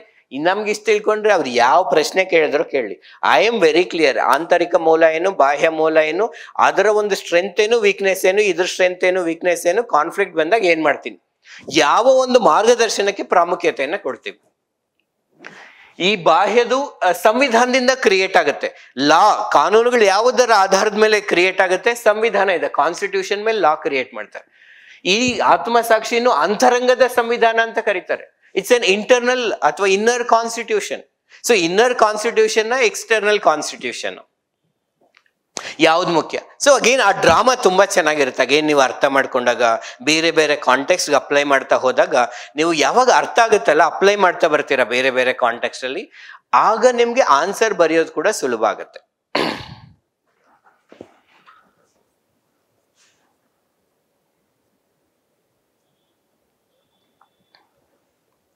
ಸೊ ಮತ್ತೆ ಇಲ್ಲಿ ನಾವೇನು ಜಾಸ್ತಿ ಡೀಪಾಗಿ ಏನು ಹೋಗ್ಬೇಕಾಗಿಲ್ಲ, ಬಿಕಾಸ್ 20 ಟಾಪಿಕ್ಸ್ ಇರೋದ್ರಿಂದ ಅದೇನು ಅಂತ ಸ್ಪಷ್ಟವಾಗಿ ಅರ್ಥ ಮಾಡ್ಕೊಂಡು ಪ್ರತಿ ಟಾಪಿಕ್ ಬಗ್ಗೆ 1 ಪೇಜು, 2 ಪೇಜು, 3 ಪೇಜು, 4 ಪೇಜು, ನಿಮಗೆ ಎಷ್ಟು ಅರ್ಥ ಆಗುತ್ತೋ, ಎಷ್ಟು ಗುರ್ತಿಟ್ಕೊಳಕ್ಕಾಗತ್ತೋ ಅವುಗಳನ್ನ ನೋಟ್ಸ್ ಮಾಡ್ಕೋತಾ ಇರ್ಬೇಕು. ನೋಟ್ಸ್ ಮಾಡಕ್ ಮುಂಚೆ ಅದು ಅರ್ಥ ಆಗ್ಬೇಕು, ಅಷ್ಟೇ ನೀವು ಮಾಡ್ಬೇಕಾಗಿರೋದು. ಉತ್ತರದಾಯಿತ್ವ ಮತ್ತು ನೈತಿಕ ಆಡಳಿತ. ನಾವು ಯಾವುದೇ ಒಂದು ನಿರ್ಧಾರವನ್ನ ತಗೊಂಡಾಗ, ಜವಾಬ್ದಾರಿಯನ್ನ ನಿರ್ವಹಿಸಿದಾಗ, ನಾವು ಕೆಲಸ ಮಾಡಿದ್ರೆ ಆ ಕೆಲಸಕ್ಕೆ ಸಂಬಂಧಿಸಿದಂತೆ ಉತ್ತರದಾಯಿಗಳಾಗಿರ್ಬೇಕು, ಜವಾಬ್ದಾರಿಯರಾಗಿರ್ಬೇಕು. It is taking responsibility for our actions and inaction. ನಮ್ಮ ಕ್ರಿಯೆ ಹಾಗೂ ನಿಷ್ಕ್ರಿಯೆಗಳಿಗೆ ಜವಾಬ್ದಾರರಾಗಿರ್ಬೇಕು. ಅಕೌಂಟಬಿಲಿಟಿ ಅಂದ್ರೆ ಏನು? ಅಕೌಂಟಬಿಲಿಟಿ, ಉತ್ತರದಾಯಿತ್ವದಲ್ಲಿ ಯಾವ್ಯಾವ ವಿಧಗಳಿದೆ, ಒಂದು ಸಂಸ್ಥೆಯಲ್ಲಿ ಉತ್ತರದಾಯಿತ್ವವನ್ನ ಸಾಧಿಸೋದು ಹೇಗೆ, ಸ್ಥಾಪಿಸೋದು ಹೇಗೆ, how to bring accountability, what are the challenges in bringing accountability, ಇದರಲ್ಲಿರುವ ಸವಾಲುಗಳೇನು, ಪರಿಹಾರಗಳೇನು, ಈ ತರ ಕೂಡ ನಾವು ಪ್ರಶ್ನೆ ಮಾಡಬಹುದಾಗಿರುತ್ತೆ. ಆಡಳಿತದಲ್ಲಿ ಆಲ್ರೆಡಿ ನೈತಿಕ ಮೌಲ್ಯಗಳಿದೆ, ಅವುಗಳನ್ನ ಬಲಗೊಳಿಸೋದು ಹೇಗೆ? ಮತ್ತೆ ನೀವು ಸಿಲೆಬಸ್ ಪೂರ್ತಿ ಓದಿದಾಗ ಹಲವಾರು ಲೈಕ್ ಆಲ್ರೆಡಿ ಅದರಲ್ಲಿ ಇವಾಗ RTI ಇದೆ, ಮಾಹಿತಿ ಹಕ್ಕು, ಅದು ಕೂಡ ನೈತಿಕ ಮೌಲ್ಯನ ಬಲಗೊಳಿಸುತ್ತೆ. ಮಿಷನ್ ಕರ್ಮಯೋಗಿ ಅಂತ ತಂದಿದ್ದಾರೆ, ಅದು ಕೂಡ ಬದಲಾಯಿಸುತ್ತೆ. ಈ ಆಡಳಿತಗಳು, ಈ ತರ ಬೇರೆ ಬೇರೆ ಕ್ರಮಗಳಿದಾವೆ. ಆಕ್ಚುಲಿ ಅವು ಆಲ್ರೆಡಿ ಯಾವ್ಯಾವ ಕ್ರಮಗಳನ್ನ ತಗೊಂಡಿದ್ದಾರೆ, ಇನ್ಯಾವ್ಯಾವ ಕ್ರಮಗಳನ್ನ ತಗೊಳ್ಬೇಕು, ಸೋ ದಟ್ ನೈತಿಕ ಮೌಲ್ಯಗಳು ಅನ್ನೋದು ಇನ್ ಸ್ವಲ್ಪ ಬಲಗೊಳ್ಳುತ್ತೆ. ಆರ್ಡರ್ ಬೇರೆ ಇರ್ಬೋದು, ಬಟ್ ನೀವು ಎಲ್ಲ ವಿಷಯಗಳನ್ನ ಕಲಿಬೇಕಾಗಿರುತ್ತೆ. ಸೊ ನಾವೀಗ ನೈತಿಕತೆ ಒಬ್ಬ ವೈಯಕ್ತಿಕ ಹಂತದಲ್ಲಿ ಆತ್ಮಸಾಕ್ಷಿ, ಖಾಸಗಿ ಸಂಬಂಧಗಳಾಯ್ತು, ಸಾರ್ವಜನಿಕ ಸಂಬಂಧಗಳಾಯ್ತು, ಸಾರ್ವಜನಿಕ ಆಡಳಿತ ಆಯ್ತು. ಹಾಗೇನೆ ನೈತಿಕತೆ ಅನ್ನೋದು ಅಂತಾರಾಷ್ಟ್ರೀಯ ಸಂಬಂಧಗಳಲ್ಲಿ ಕೂಡ ಮುಖ್ಯ. ಒಂದು ದೇಶ ಇನ್ನೊಂದು ದೇಶದ ಜೊತೆ ವ್ಯವಹರಿಸುವಾಗ, ಅದರಲ್ಲೂ ಧನ ಸಹಾಯಕ್ಕೆ ಸಂಬಂಧಿಸಿದಂತೆ ಒಂದು ದೇಶ ಇನ್ನೊಂದು ದೇಶಕ್ಕೆ ಧನ ಸಹಾಯ ಮಾಡುತ್ತೆ. ಆ ದೇಶದಲ್ಲಿ ಬಡತನ ಇದೆ, ಅಥವಾ ಟೆರರಿಸಮ್ ಇದೆ, ನ್ಯಾಚುರಲ್ ಡಿಸಾಸ್ಟರ್, ಪ್ರಕೃತಿ ವಿಕೋಪಕ್ಕೆ ಒಳಗಾಗಿದೆ, ಬೇರೆ ಬೇರೆ ಕಾರಣಗಳಿಂದ. ಅದರಲ್ಲೂ ಕೂಡ ಎಥಿಕ್ಸ್ ಇರಬೇಕು. ನಾವು ಇನ್ನೊಬ್ಬರಿಗೆ ಹಣ ಕೊಡುವಾಗ್ಲೂ ಕೂಡ ಕೆಲವು ಎಥಿಕಲ್ ಕನ್ಸಿಡರೇಷನ್ಸ್ ಇರಬೇಕು, ನೈತಿಕ ಕಾಳಜಿ ಇರಬೇಕು ಆಕ್ಚುಲಿ, ಅಥವಾ ನೈತಿಕ ವಿಷಯಗಳನ್ನ ಗಮನದಲ್ಲಿ ಇಟ್ಕೋಬೇಕು. ಇನ್ ಇಂಟರ್ನ್ಯಾಷನಲ್ ರಿಲೇಶನ್ಶಿಪ್ ಅಲ್ಲಿ ನಾವು ನೋಡ್ತಾ ಹೋದ್ರೆ, ಈಗ ಯುದ್ಧಗಳು ನಡೀತಾ ಇದೆ, ಯುದ್ಧಗಳು ಸರಿನಾ ತಪ್ಪ? ಬೇರೆ ಬೇರೆ ಕಾರಣಗಳಿಂದ ಒಂದು ದೇಶದಲ್ಲಿರೋ ಪ್ರಜೆಗಳು ಇನ್ನೊಂದು ದೇಶಕ್ಕೆ ಆಶ್ರಯವನ್ನ ಕೋರಿ ಬರ್ತಾರೆ, ರೆಫ್ಯೂಜೀಸ್. ಅವ್ರಿಗೆ ಆಶ್ರಯ ಕೊಡ್ಬೇಕಾ ಬೇಡವಾ? ನಾವು ವೆಪನ್ಸ್ ಅನ್ನ ತಯಾರು ಮಾಡ್ತಿದೀವಿ, ಅಸ್ತ್ರಗಳನ್ನ ತಯಾರು ಮಾಡ್ತಾ ಇದೀವಿ, ಆ ದೇಶಕ್ಕೆ ಇನ್ನೊಂದು ದೇಶಕ್ಕೆ ಮಾರಾಟ ಮಾಡೋದು ಸರಿನಾ ತಪ್ಪ? ಎರಡು ಗುಂಪುಗಳು ಹೋರಾಟ ಮಾಡ್ತಿದ್ದಾರೆ, ನಮ್ಮ ಹತ್ರ ವೆಪನ್ಸ್ ಇದೆ, ಆ ವೆಪನ್ಸ್ ಅನ್ನು ಮಾರಾಟ ಮಾಡಿದ್ರೆ ದುಡ್ಡು ಬರುತ್ತೆ, ನಾವು ವೆಪನ್ಸ್ ಮಾರಾಟ ಮಾಡೋದು ಸರಿನಾ ತಪ್ಪ? ಆ ಮಾಡಿದ್ರೆ ಯಾವ ಗುಂಪಿಗೆ ಮಾಡ್ಬೇಕು? ಯಾರು ದುಡ್ಡು ಕೊಡ್ತಾರೋ ಅವ್ರಿಗೆ ಮಾಡ್ಬೇಕಾ? ಅಥವಾ ಯಾರಿಗೆ ಪ್ರಜೆಗಳ ಆಧರಣೆ ಇದೆ ಅವ್ರಿಗೆ ಮಾಡ್ಬೇಕಾ? ಅಥವಾ ಯಾವ ಯಾವ ಅಂಶಗಳನ್ನ ಗಮನದಲ್ಲಿ ಇಟ್ಕೊಂಡು ವೆಪನ್ಸ್ ನ ಸೇಲ್ ಮಾಡ್ಬೇಕು? ಯುದ್ಧಗಳು ಸರಿನಾ ತಪ್ಪ? ನಿರಾಶ್ರಿತರಿಗೆ ಆಶ್ರಯ ಕೊಡ್ಬೇಕಾ ಬೇಡವಾ?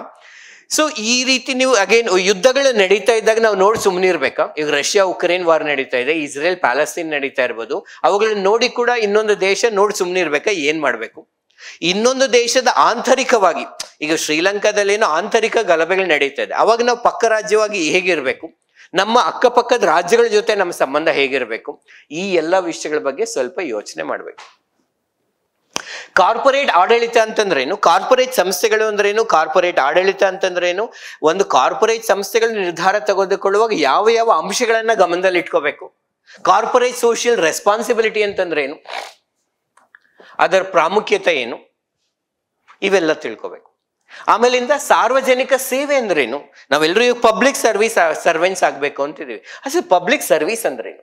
ಸಿವಿಲ್ ಸರ್ವಿಸ್ ಅಂದ್ರೇನು? ಸಿವಿಲ್ ಸರ್ವಿಸ್ಗೂ ಪಬ್ಲಿಕ್ ಸರ್ವಿಸ್ಗೂ ಏನ್ ವ್ಯತ್ಯಾಸ? ಸಿವಿಲ್ ಸರ್ವೆಂಟ್ಸ್ ಎಲ್ಲ ಪಬ್ಲಿಕ್ ಸರ್ವೆಂಟ್ಸಾ? ಪಬ್ಲಿಕ್ ಸರ್ವೆಂಟ್ಸ್ ಎಲ್ಲ ಸಿವಿಲ್ ಸರ್ವೆಂಟ್ಸಾ? ಇವರಿಬ್ಬರಿಗೂ ಏನ್ ವ್ಯತ್ಯಾಸ ಇದೆ?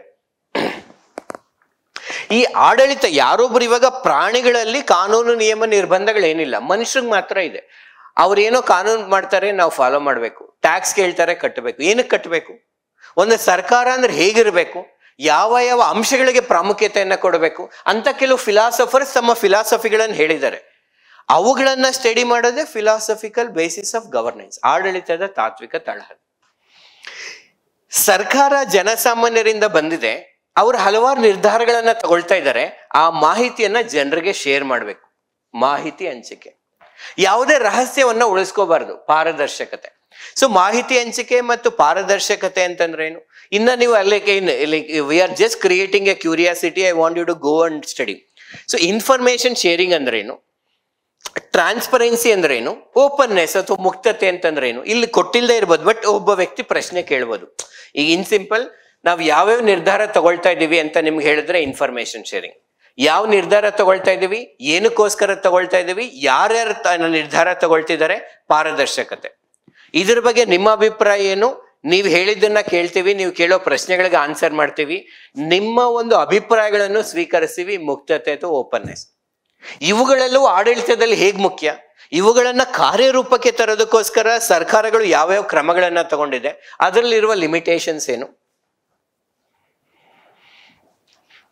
ಒಂದು ಸಂಸ್ಥೆಯಲ್ಲಿ, ಒಂದು ವ್ಯವಸ್ಥೆಯಲ್ಲಿ ನೈತಿಕತೆಯನ್ನ ತರೋದಕ್ಕೋಸ್ಕರ ಕೆಲವು ಮೌಲ್ಯಗಳನ್ನ ತಿಳಿಸಲಾಗಿರುತ್ತದೆ. ನೋಡಪ್ಪ, ಈ ಮೌಲ್ಯಗಳು ತುಂಬಾ ಮುಖ್ಯ, ಈ ತತ್ವಗಳು ತುಂಬಾ ಮುಖ್ಯ, ಇವುಗಳನ್ನ ಅನುಸರಿಸಬೇಕು ಅಂತ.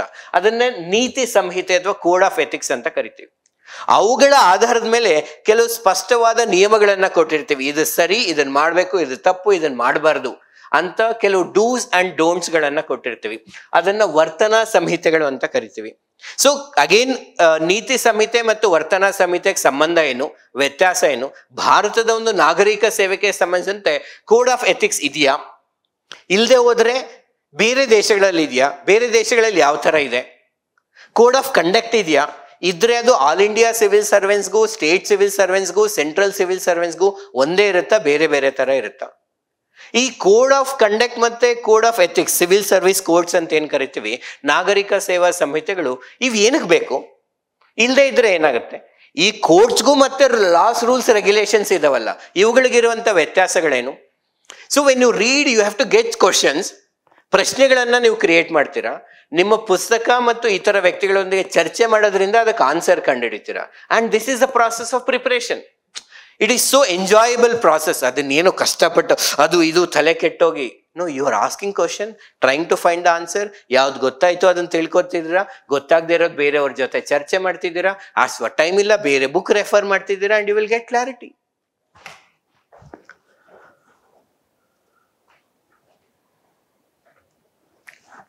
ನೆಕ್ಸ್ಟ್ ಏನೇನಿದೆ,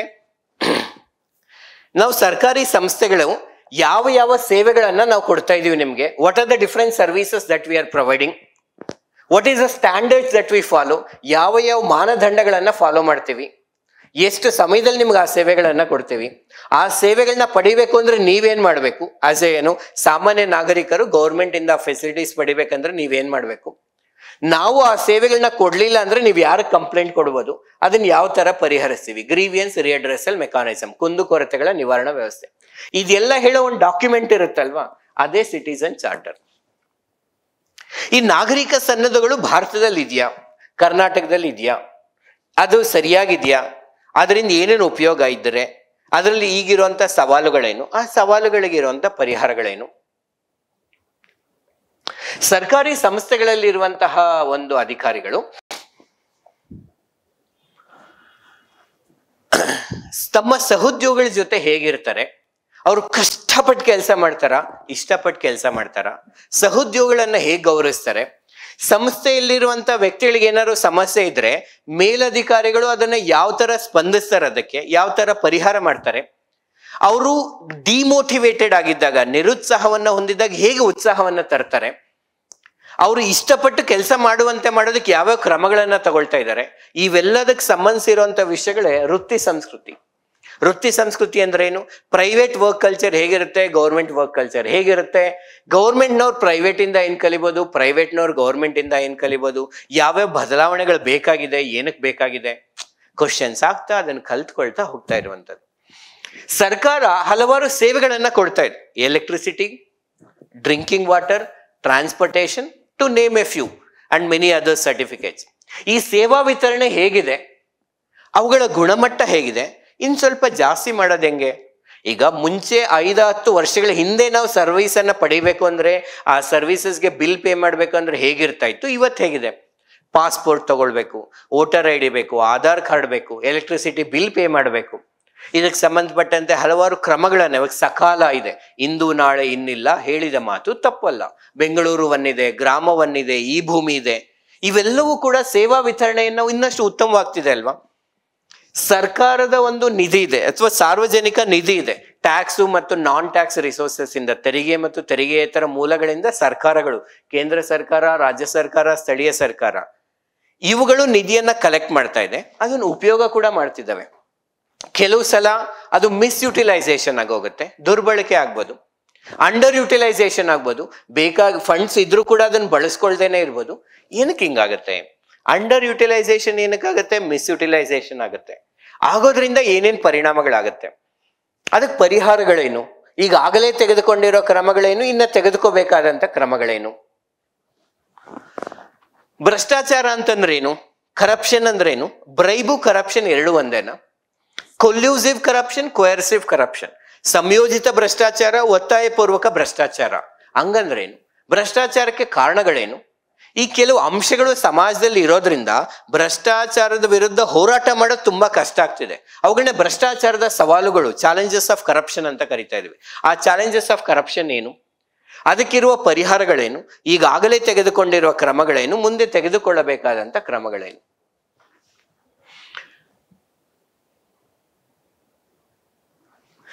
ಇಷ್ಟು ತಿಳ್ಕೊಬೇಕು. ಆಮೇಲೆ ಇವೆಲ್ಲ ಸೆಕ್ಷನ್ಸ್ಗಳು ಸ್ಪಷ್ಟವಾಗಿ ನೀವು ಕೆಲವು ಪ್ರಶ್ನೆಗಳನ್ನ ಕೇಳ್ಕೊತಾ ಅದಕ್ಕೆ ಬೇಕಾದಂತ ಉತ್ತರಗಳನ್ನ ಕಂಡುಹಿಡಿದಿದ್ದೀರಾ. ಆಮೇಲೆ ನಾವು ಮಾನವೀಯ ಮೌಲ್ಯಗಳು ಅಂತ ಬರಿತಾ ಇದೀವಿ. ಇನ್ ಸಿಂಪಲ್ ಮೌಲ್ಯಗಳು ಅಂತಂದ್ರೆ ಏನು, ಯಾವ್ದು ಮುಖ್ಯವಾದವು ಅಂತ. ಪರ್ಸನಲ್ ವ್ಯಾಲ್ಯೂಸ್ ಅಥವಾ ಹ್ಯೂಮನ್ ವ್ಯಾಲ್ಯೂಸ್ ಅಂದ್ರೆ ಮನುಷ್ಯರು ಸುಖ ಸಂತೋಷದಿಂದ ಬಾಳೋದಕ್ಕೆ ಯಾವ್ಯಾವ ಗುಣಗಳು ಬೇಕೋ ಅವೆಲ್ಲವೂ ಕೂಡ ಮಾನವೀಯ ಮೌಲ್ಯಗಳೇ. ಫರ್ಗಿವ್ನೆಸ್ ಬೇಕು, ಇತರನ್ನ ಕ್ಷಮಿಸುವ ಗುಣ ಇರಬೇಕು, ಪೇಷನ್ಸ್ ಇರಬೇಕು, ಸಹನೆ ಇರಬೇಕು, ಸಹಿಷ್ಣುತೆ ಇರಬೇಕು, ದಾನ ಧರ್ಮ ದಯೆ ಕರುಣೆ ಇವೆಲ್ಲ ಇರ್ಬೇಕಲ್ವಾ. ಈ ಮೌಲ್ಯಗಳನ್ನ ನಾವು ಹಲವಾರು ವ್ಯಕ್ತಿಗಳ ಬೋಧನೆಗಳಿಂದ ಕಲಿಬೋದು, ಅವರ ಜೀವನದಿಂದಾನೇ ಕಲಿಬೋದು. ಇಲ್ಲಿ ನಮಗೆ ಸಿಲೆಬಸ್ ಅಲ್ಲಿ ಏನಿದೆ, ಗ್ರೇಟ್ ಲೀಡರ್ಸ್, ಮಹಾನ್ ನಾಯಕರು, ಸಮಾಜ ಸುಧಾರಕರು ಮತ್ತು ಆಡಳಿತಗಾರರು ಅಂತಿದೆ. ಮತ್ತಿದು ತುಂಬಾ ಓಪನ್ ಎಂಡೆಡ್ ಟಾಪಿಕ್. ಬಟ್ ನಾವು ಅದಕ್ಕೆ ಇಂಟೆನ್ಷನಲಿ ಏನಕ್ಕೆ ಓಪನ್ ಎಂಡೆಡ್ ಆಗಿ ಕೊಟ್ಟಿದ್ದಾರೆ, ಅವರೇ ಯಾರು ಡಿಸೈಡ್ ಮಾಡೋ ಬದಲು ನೀವು ನಿಮಗಿಷ್ಟವಾದಂತ 5 ಜನ ಆಡಳಿತಗಾರರು, simple IAS IPS officer, KS ಆಫೀಸರ್ಗಳು, ಸಂಸ್ಥೆಗಳನ್ನ ಮುನ್ನಡೆಸಿದಂತ ವ್ಯಕ್ತಿಗಳಾಗಿರ್ಬೋದು. ಯಾವುದಾದ್ರೂ 5 ಆಡಳಿತಗಾರರು ನನಗಿಷ್ಟ ಆಗಿದಾರ, ಅವ್ರು ಯಾವ್ಯಾವ ಕ್ರಮಗಳನ್ನ ತಗೊಂಡಿದ್ದಾರೆ, ಆ ಕ್ರಮಗಳಿಂದ ನಾನು ಏನ್ ಕಲಿಬಹುದು. ಡಿ ರೂಪಾ IPS ಅವ್ರ ಬಗ್ಗೆ ಗೊತ್ತಾ, ಶಾಲಿನಿ ರಜನೀಶ್ IAS ಅವ್ರ ಬಗ್ಗೆ ಗೊತ್ತಾ, ಅಶೋಕ್ ಕೇಮ್ಕ IAS ಅವ್ರ ಬಗ್ಗೆ ನಂಗೆ ಏನಾದ್ರು ಗೊತ್ತಾ, ಕೇರಳದ ಪ್ರಶಾಂತ್ ನಾಯರ್ ಇದ್ದಾರೆ IAS ಆಫೀಸರು, ತಮಿಳ್ನಾಡಲ್ಲಿ ಯು ಸಗಾಯಂ ಅಂತ ಇದ್ರು. ಇವರ ಜೀವನಗಳು ಮತ್ತು ಅಥವಾ ಅವ್ರು ಏನಾದ್ರು ಕೊಟೇಶನ್ಸ್ ಗಳನ್ನ, ಬೋಧನೆಗಳನ್ನ ಟ್ವಿಟ್ಟರ್ ಅಲ್ಲಿ, ಫೇಸ್ಬುಕ್ ಅಲ್ಲಿ, ನ್ಯೂಸ್ ಪೇಪರ್ ಇಂಟರ್ವ್ಯೂಸ್ ಗಳಲ್ಲಿ ಕೊಟ್ಟಿದ್ರೆ ಅದರಿಂದ ನಾನು ಏನ್ ಕಲಿಬಹುದು. ಹಲವಾರು ಸಮಾಜ ಸುಧಾರಕರಿದ್ದಾರೆ. ಅವರು ಹಿಂದೆ ಇದ್ದಂತ ರಾಜಾರಾಮ್ ಮೋಹನ್ ರಾಯ್ ಆಗಿರ್ಬೋದು, ಸ್ವಾಮಿ ದಯಾನಂದ್ ಸರಸ್ವತಿ ಆಗಿರ್ಬೋದು, ಅಥವಾ ಅಂಬೇಡ್ಕರ್, ಮಹಾತ್ಮ ಗಾಂಧೀಜಿ ಆಗಿರ್ಬೋದು, ಈಗಿನ ಕಾಲದಲ್ಲಿ ನಮ್ಮ ಕೈಲಾಸ್ ಸತ್ಯಾರ್ಥಿ, ಸುಧಾಮೂರ್ತಿ, ಇನ್ನಿತರ ವ್ಯಕ್ತಿಗಳಾಗಿರಬಹುದು. ಅವರು ಯಾವ ರೀತಿಯ ಸುಧಾರಣೆಗಳನ್ನ ತಂದಿದ್ದಾರೆ, ಅವರ ಜೀವನ ಮತ್ತು ಬೋಧನೆಗಳಿಂದ ನಾವೇನ್ ಕಲಿಬಹುದಾಗಿರುತ್ತೆ. ಅದೇ ತರ ಮಹಾನ್ ನಾಯಕರು, ಗ್ರೇಟ್ ಲೀಡರ್ಸ್ ಇದ್ದಾರೆ. ಒಂದು ಸಂಸ್ಥೆಯನ್ನ ಮುನ್ನಡೆಸಿರ್ಬೋದು, ಒಂದು ದೇಶವನ್ನ ಮುನ್ನಡೆಸಿರಬಹುದು, ಅಂತಾರಾಷ್ಟ್ರೀಯ ಸಂಸ್ಥೆಗಳನ್ನ ಮುನ್ನಡೆಸಿರ್ಬಹುದಾಗಿರುತ್ತೆ. ಇವರ ಜೀವನ ಮತ್ತು ಬೋಧನೆಗಳಿಂದ ಲೈಫ್ ಆಗಿರ್ಬೋದು, ಟೀಚಿಂಗ್ಸ್ ಆಗಿರ್ಬೋದು, ಏನ್ ಕಲಿಬಹುದು. Once again because it is open ended, ಎಷ್ಟು ಲೀಡರ್ಸ್ ಆದ್ರೂ ಇದ್ದಾರೆ, ರಿಫಾರ್ಮರ್ಸ್ ಇದ್ದಾರೆ. ಹಾಗಾಗಿ ಅಟ್ಲೀಸ್ಟ್ 5 ಜನ ರಿಫಾರ್ಮರ್ಸ್, 5 ಜನ ಲೀಡರ್ಸ್ಗಳು ಅವ್ರ ಬಗ್ಗೆ ನಾವು ತಿಳ್ಕೊಂಡಿರ್ಬೇಕಾಗತ್ತೆ. ಮತ್ತೆ ಈ ಮಾನವೀಯ ಮೌಲ್ಯಗಳನ್ನ ಅಂತರ್ಗತಗೊಳಿಸ್ಬೇಕು, ಇನ್ಕಲ್ಕೇಟ್ ಮಾಡಬೇಕು ಈ ಸಮಾಜಕ್ಕೆ ಮತ್ತು ಮುಂದಿನ ಜನರೇಷನ್ಗೆ, ಈ ಜನರೇಷನ್ ಮತ್ತು ಮುಂದಿನ ಜನರೇಷನ್ಗೆ. ಅದಕ್ಕೆ ಕುಟುಂಬದ ಪಾತ್ರ ಏನು, ತಂದೆ ತಾಯಿ, ಅಜ್ಜಿ ತಾತ ಇವರುಗಳು ಯಾವ ಯಾವ ರೀತಿಯಲ್ಲಿ ಒಳ್ಳೆಯ ಮೌಲ್ಯಗಳನ್ನ ಅಂತರ್ಗತಗೊಳಿಸ್ಬೇಕು. ನೀವು ಜಸ್ಟ್ ಜನರಲ್ ಆಗಿದ್ದಾಗ ಯೋಚನೆ ಮಾಡಿ, ಬರೀ ಬೋಧನೆ ಮಾಡಿದ್ರೆ ಸಾಕ, ಅವರು ಫಾಲೋ ಮಾಡ್ಬೇಕಾ, ಅವ್ರು ಏನಾದ್ರು ತಪ್ಪು ಮಾಡಿದಾಗ ಮಕ್ಳಿಗೆ ಹೊಡಿಬಾರ್ದಾ, ಯಾವ್ದಾದ್ರು ಒಂದು ತಪ್ಪು ನಡೀತಿದೆ ಅಂದ್ರೆ ಅದನ್ನ ಯಾವ್ಯಾವ ರೀತಿಯಲ್ಲೆಲ್ಲ ಸರಿ ಮಾಡಬಹುದಾಗಿರುತ್ತೆ ಅದನ್ನ. ಸೊ ಅದನ್ನ ಯೋಚನೆ ಮಾಡಿ ಒಂದಷ್ಟು ಪಾಯಿಂಟ್ಸ್ ಗಳನ್ನ ಬರಿಬೇಕು. ಎಜುಕೇಶನಲ್ ಇನ್ಸ್ಟಿಟ್ಯೂಷನ್ಸ್ ಅಂತ ಇದಾವೆ, ಒಂದು ಶೈಕ್ಷಣಿಕ ಸಂಸ್ಥೆಗಳು, ಶಾಲೆಗಳು ಅಂತ ತಗೊಂಡ್ರೆ ಅವು ಯಾವ ರೀತಿಯಲ್ಲಿ ನೈತಿಕ ಮೌಲ್ಯಗಳನ್ನ ಅಂತರ್ಗತಗೊಳಿಸಬಹುದು. ಬರೀ ಎಥಿಕ್ಸ್ ಕ್ಲಾಸ್ ಹೇಳಿದ್ರೆ ಸಾಕ. ಅವರು ಸ್ಪೋರ್ಟ್ಸ್ ಅಂದ್ರೆ ಕೆಲವು ಕ್ರಿಕೆಟ್, ಕಬಡ್ಡಿ ಇದ್ರಲ್ಲಿ ಕೂಡ ಹಲವಾರು ಮೌಲ್ಯಗಳನ್ನು ಇನ್ಕಲ್ಕೇಟ್ ಮಾಡ್ಬೋದು. ಇತಿಹಾಸ ಹೇಳೋದ್ರಿಂದ, ಜಾಗ್ರಫಿ ಹೇಳೋದ್ರಿಂದ, ಪೊಲಿಟಿ ಹೇಳೋದ್ರಿಂದ, ಬೇರೆ ಎಕಾನಮಿಕ್ಸ್ ಹೇಳೋದ್ರಿಂದ, ಈ ಎಲ್ಲಾ ಸಬ್ಜೆಕ್ಟ್ಗಳಿಂದನೂ ಮೌಲ್ಯಗಳನ್ನ ಅಂತರ್ಗತಗೊಳಿಸ್ಬೋದು. ಯಾವ ತರ ಅವ್ರನ್ನ ಒಂದು ಕೃಷಿ ನಡೆಯುತ್ತಿರುವಂತ ಸ್ಥಳಕ್ಕೆ ಕರ್ಕೊಂಡು ಹೋಗ್ಬೋದು, ಪೊಲೀಸ್ ಸ್ಟೇಷನ್ಗೆ ಕರ್ಕೊಂಡು ಹೋಗ್ಬೋದು, ಜೈಲ್ಗೆ ಕರ್ಕೊಂಡು ಹೋಗ್ಬೋದು. ಈ ತರ ಬೇರೆ ಬೇರೆ ಸ್ಥಳಗಳು ಟೂರಿಸಂ ಮುಖಾಂತರ ನೈತಿಕ ಮೌಲ್ಯಗಳನ್ನು ಹೇಳ್ಬೋದು.